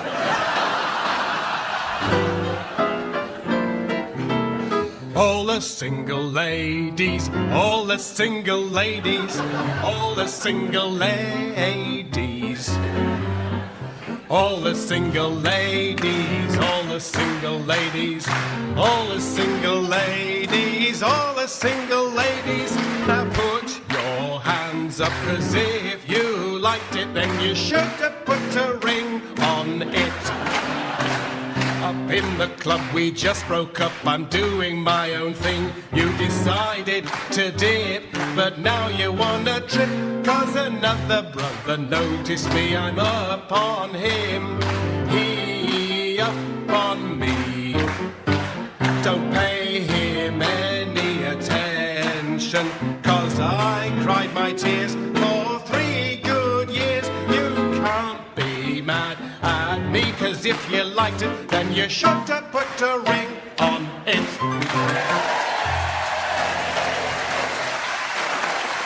Rory Bremner.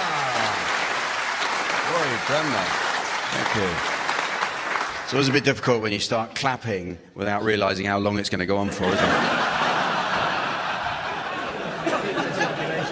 Yeah, because you're stuck with it by then. Okay, next up is a brand new game called Spot the Intro. So fingers on buzzers, teams. The sooner you buzz with the correct answer, the more points you win.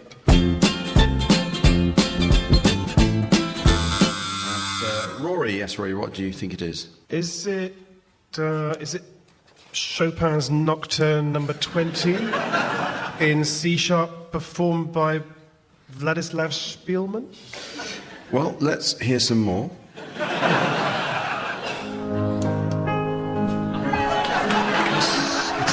It is indeed Chopin's Nocturne number 20, performed by Vladislav Spielman. Well spotted there, Rory. Not an easy one to start with. Okay, here's another one. What follows this? Jeremy. I think that's Sibelius' Corellia Suite, Opus 11, Intermezzo Moderato. Well, let's hear some more. correct. Well spotted, Jeremy. It is Corelia Suite, Opus 11, Intermezzo Moderato. Quite a rare recording, that one. Let's go again. What is this famous piece of music? And Tim's first on the buzzer this time. So what was that famous intro, Tim? I'm pretty certain that's the Allegro from Mozart's Eine kleine Nachtmusik, K525, played by the Berlin Philharmonic. What? Tim, that was Chuck Berry's intro to Johnny B. Good.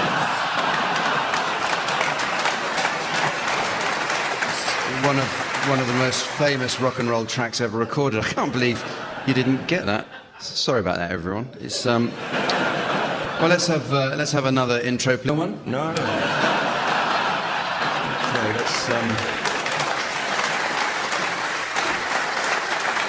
let's move on to another one. 1, 2, 3 o'clock, 4 o'clock, rock. 5, 6, 7 o'clock, 8 o'clock, rock. And that's Barry on the buzzer. Barry, what was that piece of music? Well, Jack, it's a bit of a wild guess here.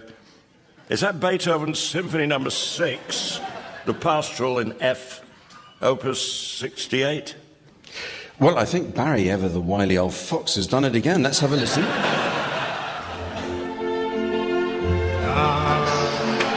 On Barry.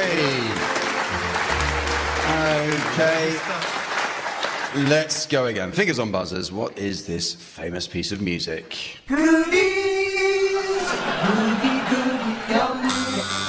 Tim again. I definitely know this one. It's... Oh, and I see the clock has beaten us.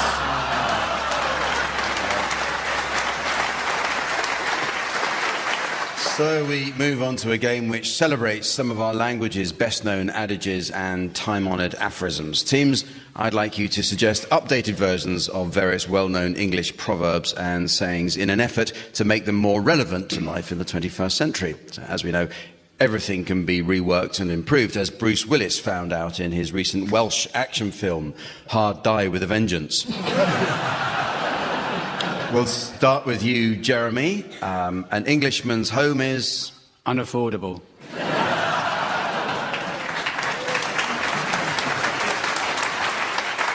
Barry, you now. A journey of 1,000 miles begins with... Are we there yet? Rory, 2's company, but 3's... A super injunction.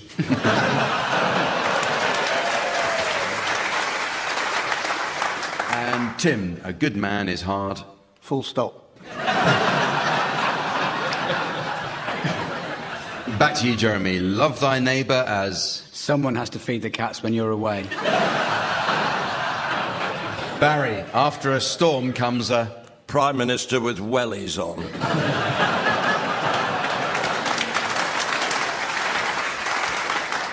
Rory, there's no accounting for... Oh, Amazon, Google, Starbucks.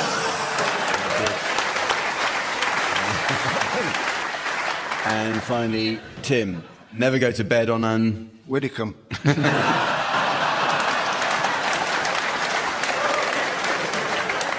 OK, here are some for any of you to have a go at. You can't have too much of a good... E. Don't cut off your nose to... Make it easy to put your jumper on, just get a cardie.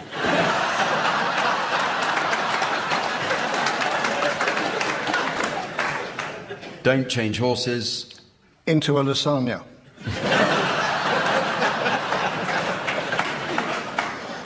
Carpe... Carp B, Carp C, or Carp D.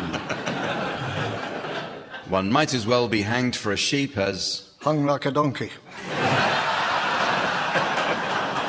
Familiarity breeds... In East Anglia.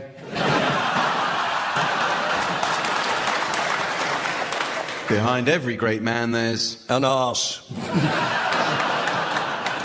Hell hath no fury like... Twitter. Easy, calm, easy. Apologise.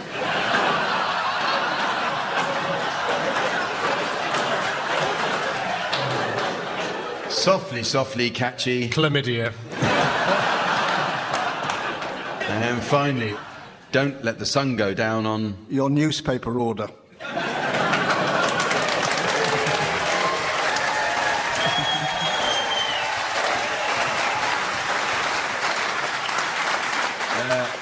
Our next game is entitled Stars in Their Ears and is based on Stars in Their Eyes, the TV favourite with its catchphrase, "Tonight, Matthew, I'm going to be Roy Orbison or Shirley Bassey, depending on the amount of smoke." In this round, the teams will pretend to be well-known celebrities singing well-known songs while Colin Sell provides musical accompaniment. You're first to go, Jeremy, so tell us who are you going to be tonight? Tonight, Jack, I'm going to be Julian Clary. OK, Jeremy, I'd like you, please, to provide us with a rendition of the song Rawhide in the style of Julian Clary.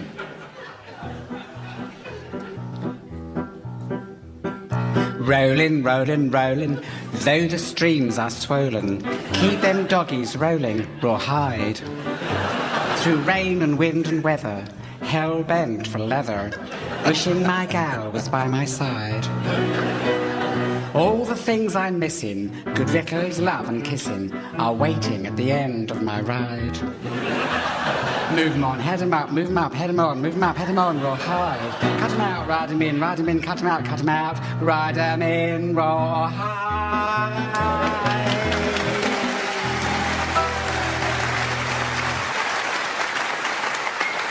All right, Barry, who are you going to be for us tonight? Tommy Cooper. OK, Barry, I'd like you to give us a rendition of the song My Way in the style of Tommy Cooper.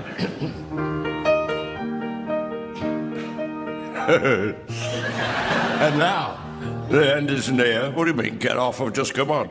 And so I face the final curtain. I went to the doctor this morning. I said, I keep thinking I'm a set of curtains. He said, pull yourself together. My friend, I'll say it clear. I'll say my case, of which I'm certain. I said to the doctor, my back hurts in 3 places. He said, don't go to those places.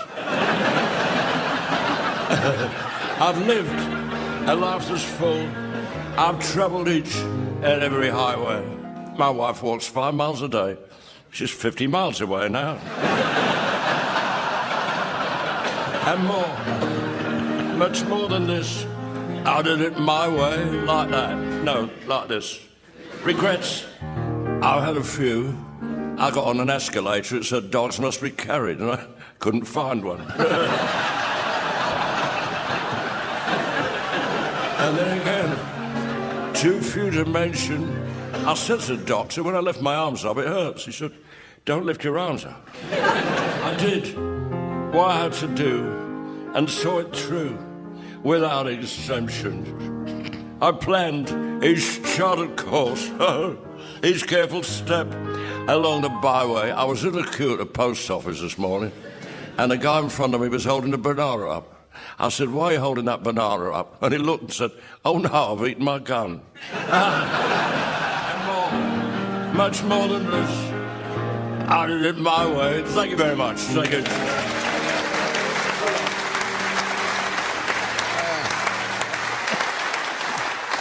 Finally, Tim and Rory, I understand you'll be performing a duet for us. Yep. So tell us who you are going to be tonight. Well, I'm going to be Prince Charles.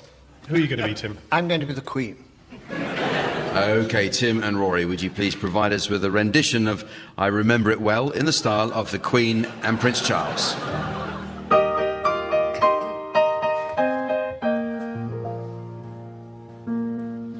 Oh, mother mine. I'm head of state. I'm first in line. You'll have to wait. Ah, yes, I remember it well. When I was born, your happy tears. We had to drag you by your ears. Yes, I remember it well. But you still carry out your royal offices. While you still sell organic sausages. You're good at pomp and circumstance. You chat to trees and talk to plants. Ah, yes. We remember it well.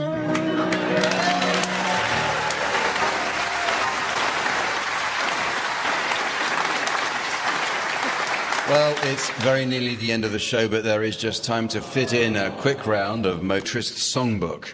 Samantha tells us she's a vintage car enthusiast, and only recently at a rally she got a surprise shunt from a little Morris. Fiddled under the hood of a Reliant Robin before rolling her sleeves up and grappling with the big end of an oily Austin. So, teams, while I drag myself back from 1957, I'd like you to suggest the titles of songs likely to be popular with an audience of motoring enthusiasts. So, Jeremy, can you please start? How do you do what you do to me? Barry? Luck be a larder tonight. Tim? Dipstick on your collar. Rory? Highway to Hull.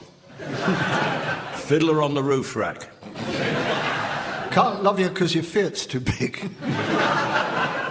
My old man's a Datsun. I don't like Mondays. Itsy bitsy teeny weeny yellow polka dot Lamborghini. Hey, you're a Dormobile? Day will come and me wanna go home. Citroen on the dock of the bay. Up on the roof, that's where you left the bloody shopping.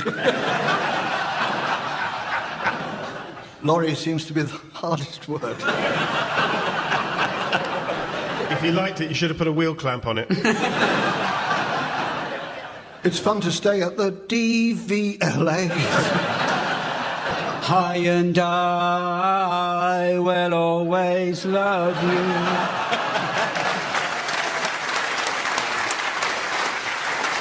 So, ladies and gentlemen, as the silicon implants of time light up the ladies' day of destiny, and the fake-tanned footballer of fate surreptitiously pees into the pint pot of posterity, I notice it's the end of the show. So, from the teams, Samantha and myself and our audience here in Liverpool, it's goodbye. Goodbye. Barry Cryer, Jeremy Hardy, Tim Brooke-Taylor and Rory Bremner have been given silly things to do by Jack D, with Colin Sell setting some of them to music. The programme consultants were Ian Pattinson and Fraser Steele, and the producer was John Naismith.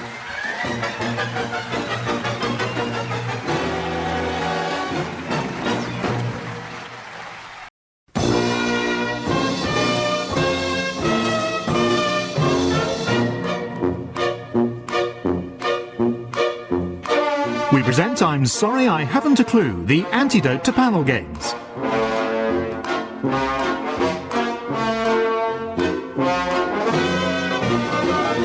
At the piano is Colin Sell, and your chairman is Jack D.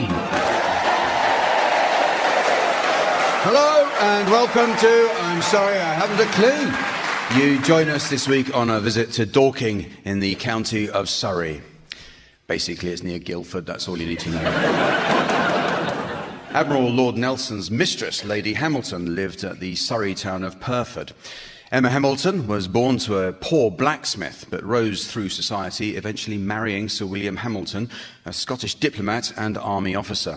Theirs was famously an open marriage, but Lady Hamilton engaged in just two affairs, one with Lord Nelson and one with the Argyll and Sutherland Highlanders.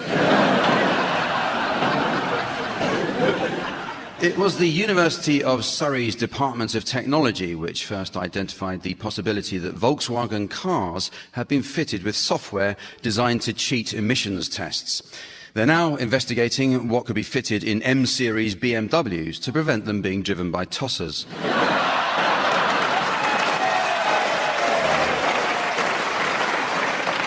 And the veteran crossword compiler James Peregrine lived close to this very theatre. Crossword compilation has never paid well, but it did eventually buy him a modest house, a little 2 up, 2 down, 1 across the road.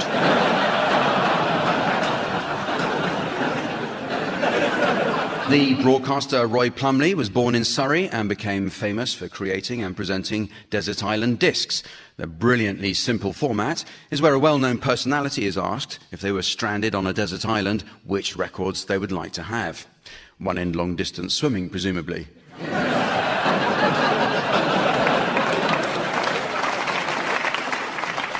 Surrey's famous Chessington Zoo has a mating pair of extremely rare mongooses.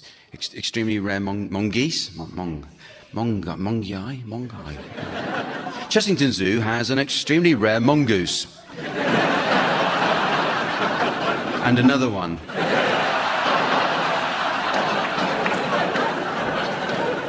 Earlier this year, Surrey's Mole Valley Council received numerous complaints after a dogging site was established close to a primary school. Quite right too. Noisy kids can really put you off.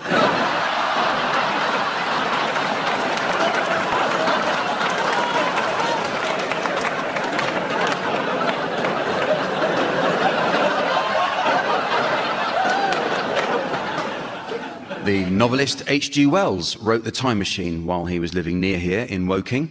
Based on his story and Einstein's theory of relativity, physicists have determined that time travel will one day become possible, but only to the past, not into the future. But we don't have to wait for a time machine to meet people from a distant past. They are on my left, Barry Crime, Graham Garden. And on my right, Tim Brooke-Taylor and Tony Hawks. And taking her place at the desk next to me, please welcome our scorer, the ever-delightful Samantha.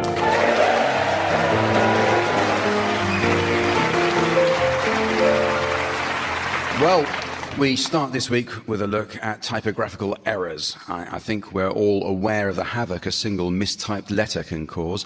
An erroneous A in place of a U in Bill Oddie's bumper book of birds meant that generations of bird watchers have been attempting to spot the great crested bastard. Teams, I'd like you to suggest songs which would sound very different if the title had been slightly mistyped. Barry, you can start. When I'm cleaning widows. Tim? A crazy little thing called Gove. Tony? Massage in a brothel. Graham? For those in Beryl on the sea. I put a smell on you. When you're in love with a beautiful wombat. I'm sitting on top of the worm. Take that cook off your face.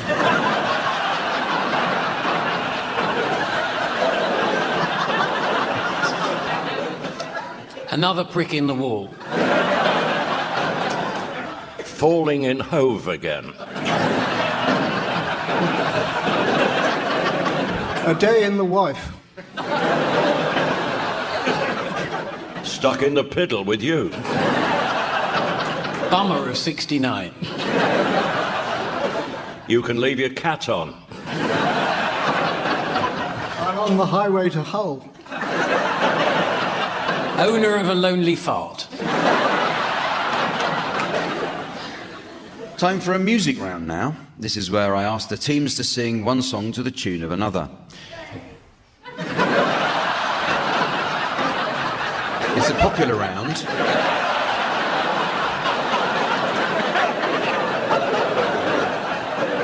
Now, this shouldn't be confused with Morrissey's greatest hits album. One song to the tune of a goat being hovered. Now, at the piano we have Colin Sell, and listeners will be interested to hear, in a groundbreaking move, Colin has reworked the seminal Four Seasons. His has extra anchovies.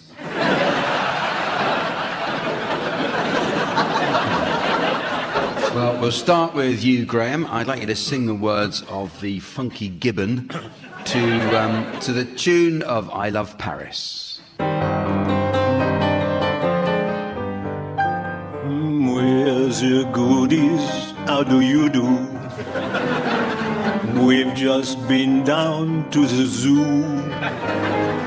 We saw a monkey in a cage doing a dance that could be the rage. It's not hard, so let's all do the funky gibbon. Ooh, ooh, ooh, do, do, do, zee. Funky gibbon, the funky gibbon. Ooh, ooh, we are here to show you how.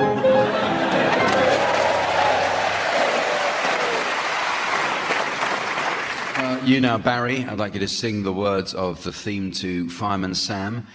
to the tune of the old Bond theme, Nobody Does It Better by Carly Simon.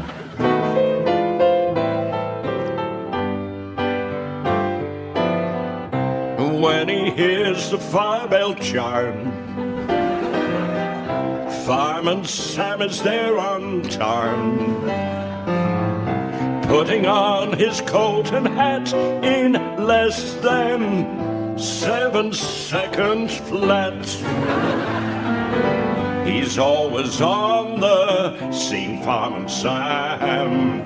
His engine is bright and clean. Fireman Sam, you can't ignore. Sam is the hero next door.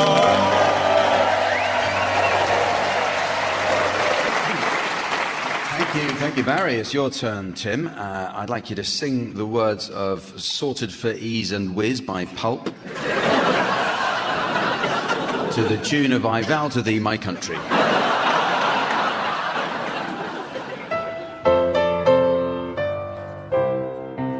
Oh, is this the way they say the future's meant to feel? Or just 20,000 people standing in a field? And I don't quite understand just what ceiling is, but that's okay, 'cause we're all sorted out for ease and a whiz. Tell me when the space is plans, 'cause all this has just got to mean something. In the middle of the night it feels alright, but then tomorrow morning, oh, then you calm down. Oh yeah, the pirate radio told us what was going down. Got the tickets for some mashed up bloke in Camden Town. Oh, and no one seems to know exactly where it is. But that's okay, 'cause we're all sorted out for ease and away.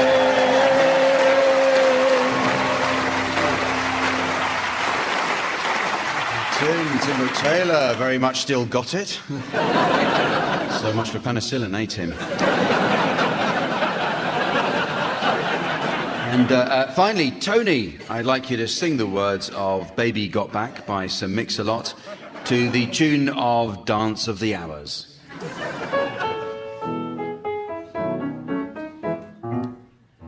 I like big butts, and I can't lie. You other brothers cannot deny that when a girl walks in with an itty-bitty waist and a round thing that's in your face, you get sprung, wanna pull up front because you noticed that butt was stuffed deep in the jeans she's wearing. I'm hooked and I can't stop staring.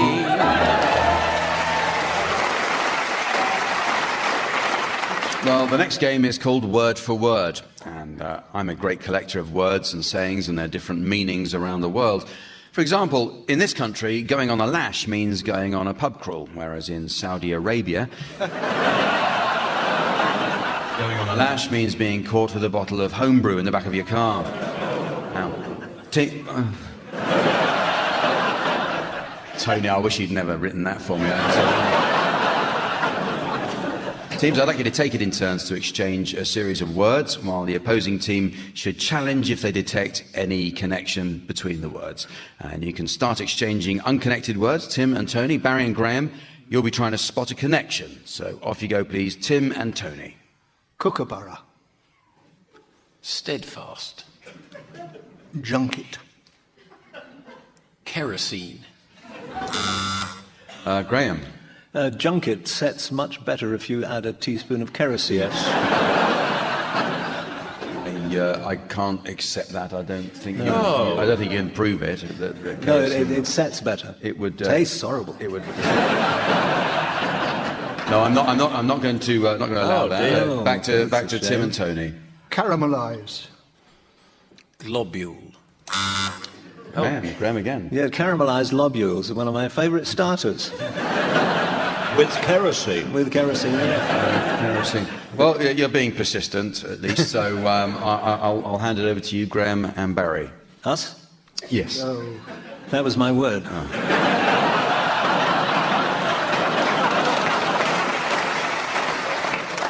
We. Miserable. Abattoir. Tony. Well, there's never been a happy abattoir. A miserable abattoir does sound like a connection there, and I agree. Tony and Tim, over to you. Sleepover. Kink.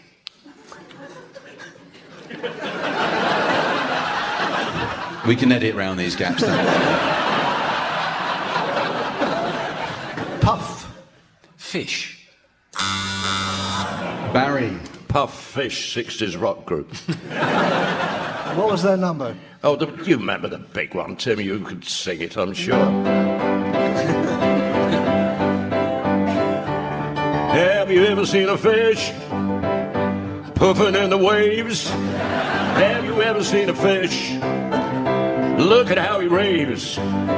Puffin' fish, how they rave.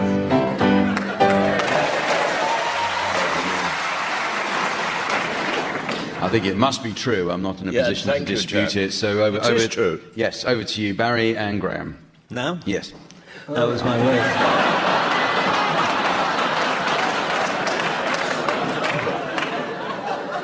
Them. Ridiculous. Oh.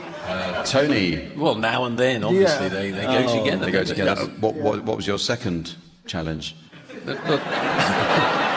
I pressed as well. Oh, you pressed as well. So But, and you're have both a similar challenge. You both come with the same one. I think now and then are obviously connected. I mean, how you could have possibly thought they weren't is beyond me. Wasting everyone's time. Oh no. Kerosene and junket. It's like that, isn't it? Now and then. Over to you, just let it go, will you? Oh right. Tim and Tony. Brûlé. Arrowhead. Stalactite. Callow. Molten. Ink. Barry, Molten Ink is not a 60s rock group. As if it would be, Jack, for heaven's sake. No, the thing about Magna Carta was signed. It wasn't signed, it was sealed. But there is molten ink on Magna Carta. Yeah.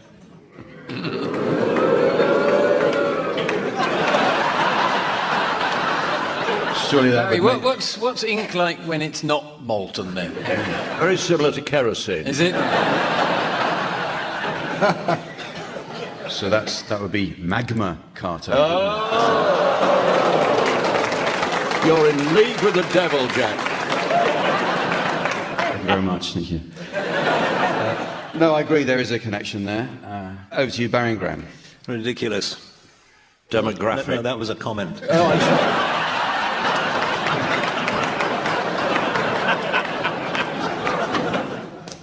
Stag. Putrid. Taste. Quirk. Tony. Well, you can have a putrid taste, can't you? That's pushing it a bit. I suppose you can have a putrid taste. I think Yes. You definitely can. There's a theme emerging here, isn't it? It's what people will leave the theatre with tonight.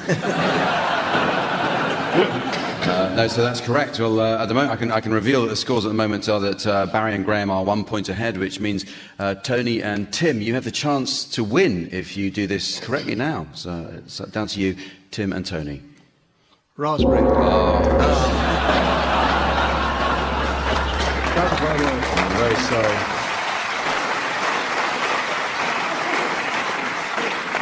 Right, now it's well known that when it comes to language, I'm a sticker for the correct spelling. But I'm also a scourge of lazy grammar and tired old cliches.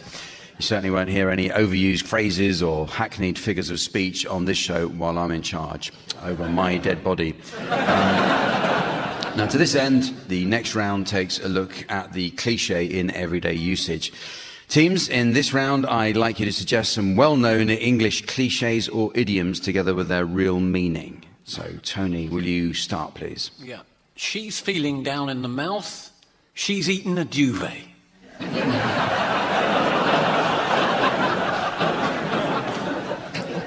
Tim. He sleeps like a baby. He wakes up every 2 hours, screams, then wets himself. Barry. That's the bottom line. He's a builder. Graham. Who's been burning the midnight oil? Are you driving a Volkswagen? These are my bosom friends. They're a couple of tits. It's been raining cats and dogs. There's been an explosion in Battersea. He's just a bit wet behind the ears. He's had a tap on the head. He's a real couch potato. He's lazy, but he is King Edward. She's rubbing me up the wrong way. I should pay more.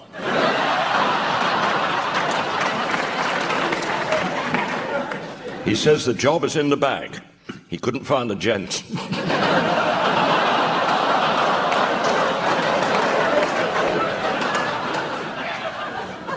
She's all fur coat and no knickers. Bestiality has its upside.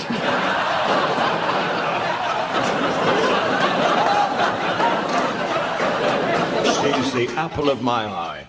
She looks like a laptop. We're going to shoot the breeze. We've run out of clay pigeons, but we have plenty of French cheeses.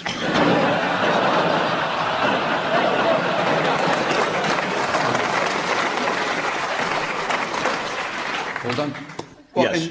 In this round, we take a look at the correspondence of the great figures of history. Only recently, the British Library purchased the letters of the legendary 13th century stuntman, Medieval Knievel.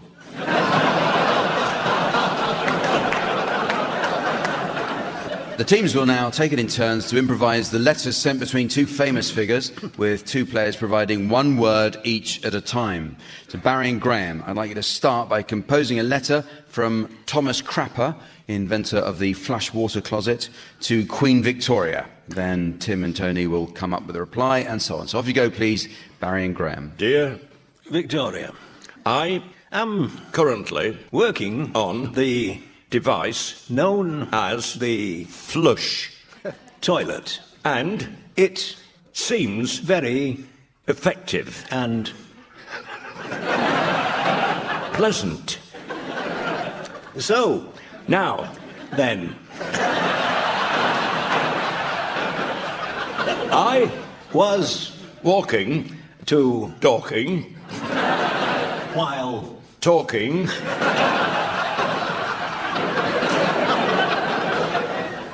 and musing on the possibility of you using my flush toilet as a regal. gimmick. Also, I have invented a large cistern which goes loudly while you are sitting on the throne. yes. Speaking Of which, I am currently walking through talking and talking to a local taxidermist who tells me to get stuffed. but Listen, now there is a large and lucrative yet risky venture that you could undertake with me. so How about it I think I have sent you an engraved email describing the objects flushing And also, I have sent to your palace a chain, which you may pull, yes, pull, at your convenience. hoping This will find you somewhere. yours Sincerely, Thomas Crapper. Crapper.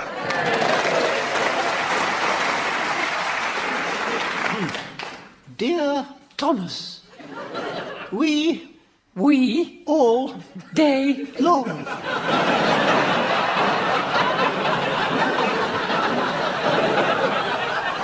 hoping that it will end in time for crossroads. however When we can't go quickly we stand and deliver. I Have a large and decorative posterior. would You like to see it it's huge, but strangely alluring. so There.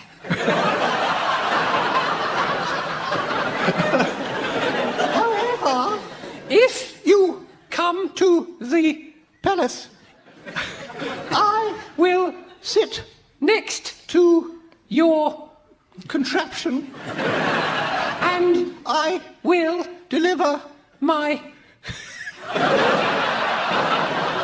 insides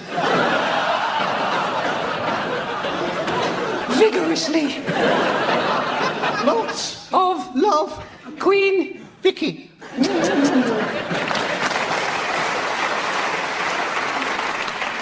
Well, it's very nearly the end of the show, but there is just time for a quick round of... If I could believe that, then I would be a happy man.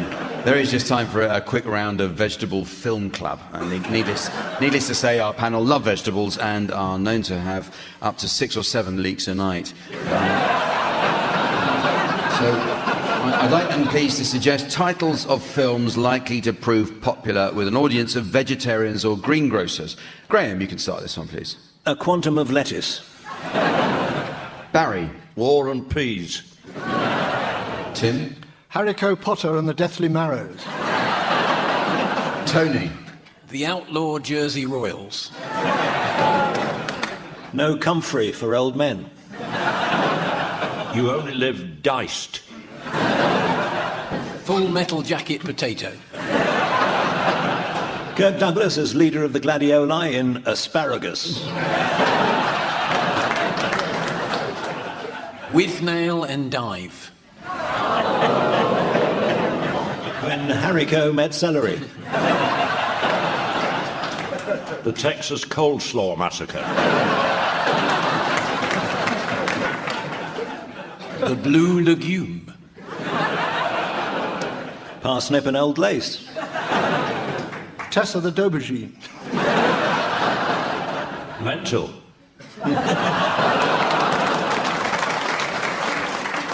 Sprout of Africa. Dick Turnip. Bring me the head of lettuce, Garcia. And so, ladies and gentlemen, as the solitary skylark of time smacks into the double-glazed conservatory of destiny, and the hidden thrush of hope hops into the STD clinic of doom, I notice it's the end of the show. So, from the team, Samantha and myself, and our audience here in Dorking, it's goodbye. Goodbye! Barry Cryer, Graham Garden, Tim Brooke-Taylor and Tony Hawks were being given silly things to do by Jack D, with Colin Sell setting some of them to music. The programme consultants were Ian Pattinson and Fraser Steele, and the producer was John Naismith.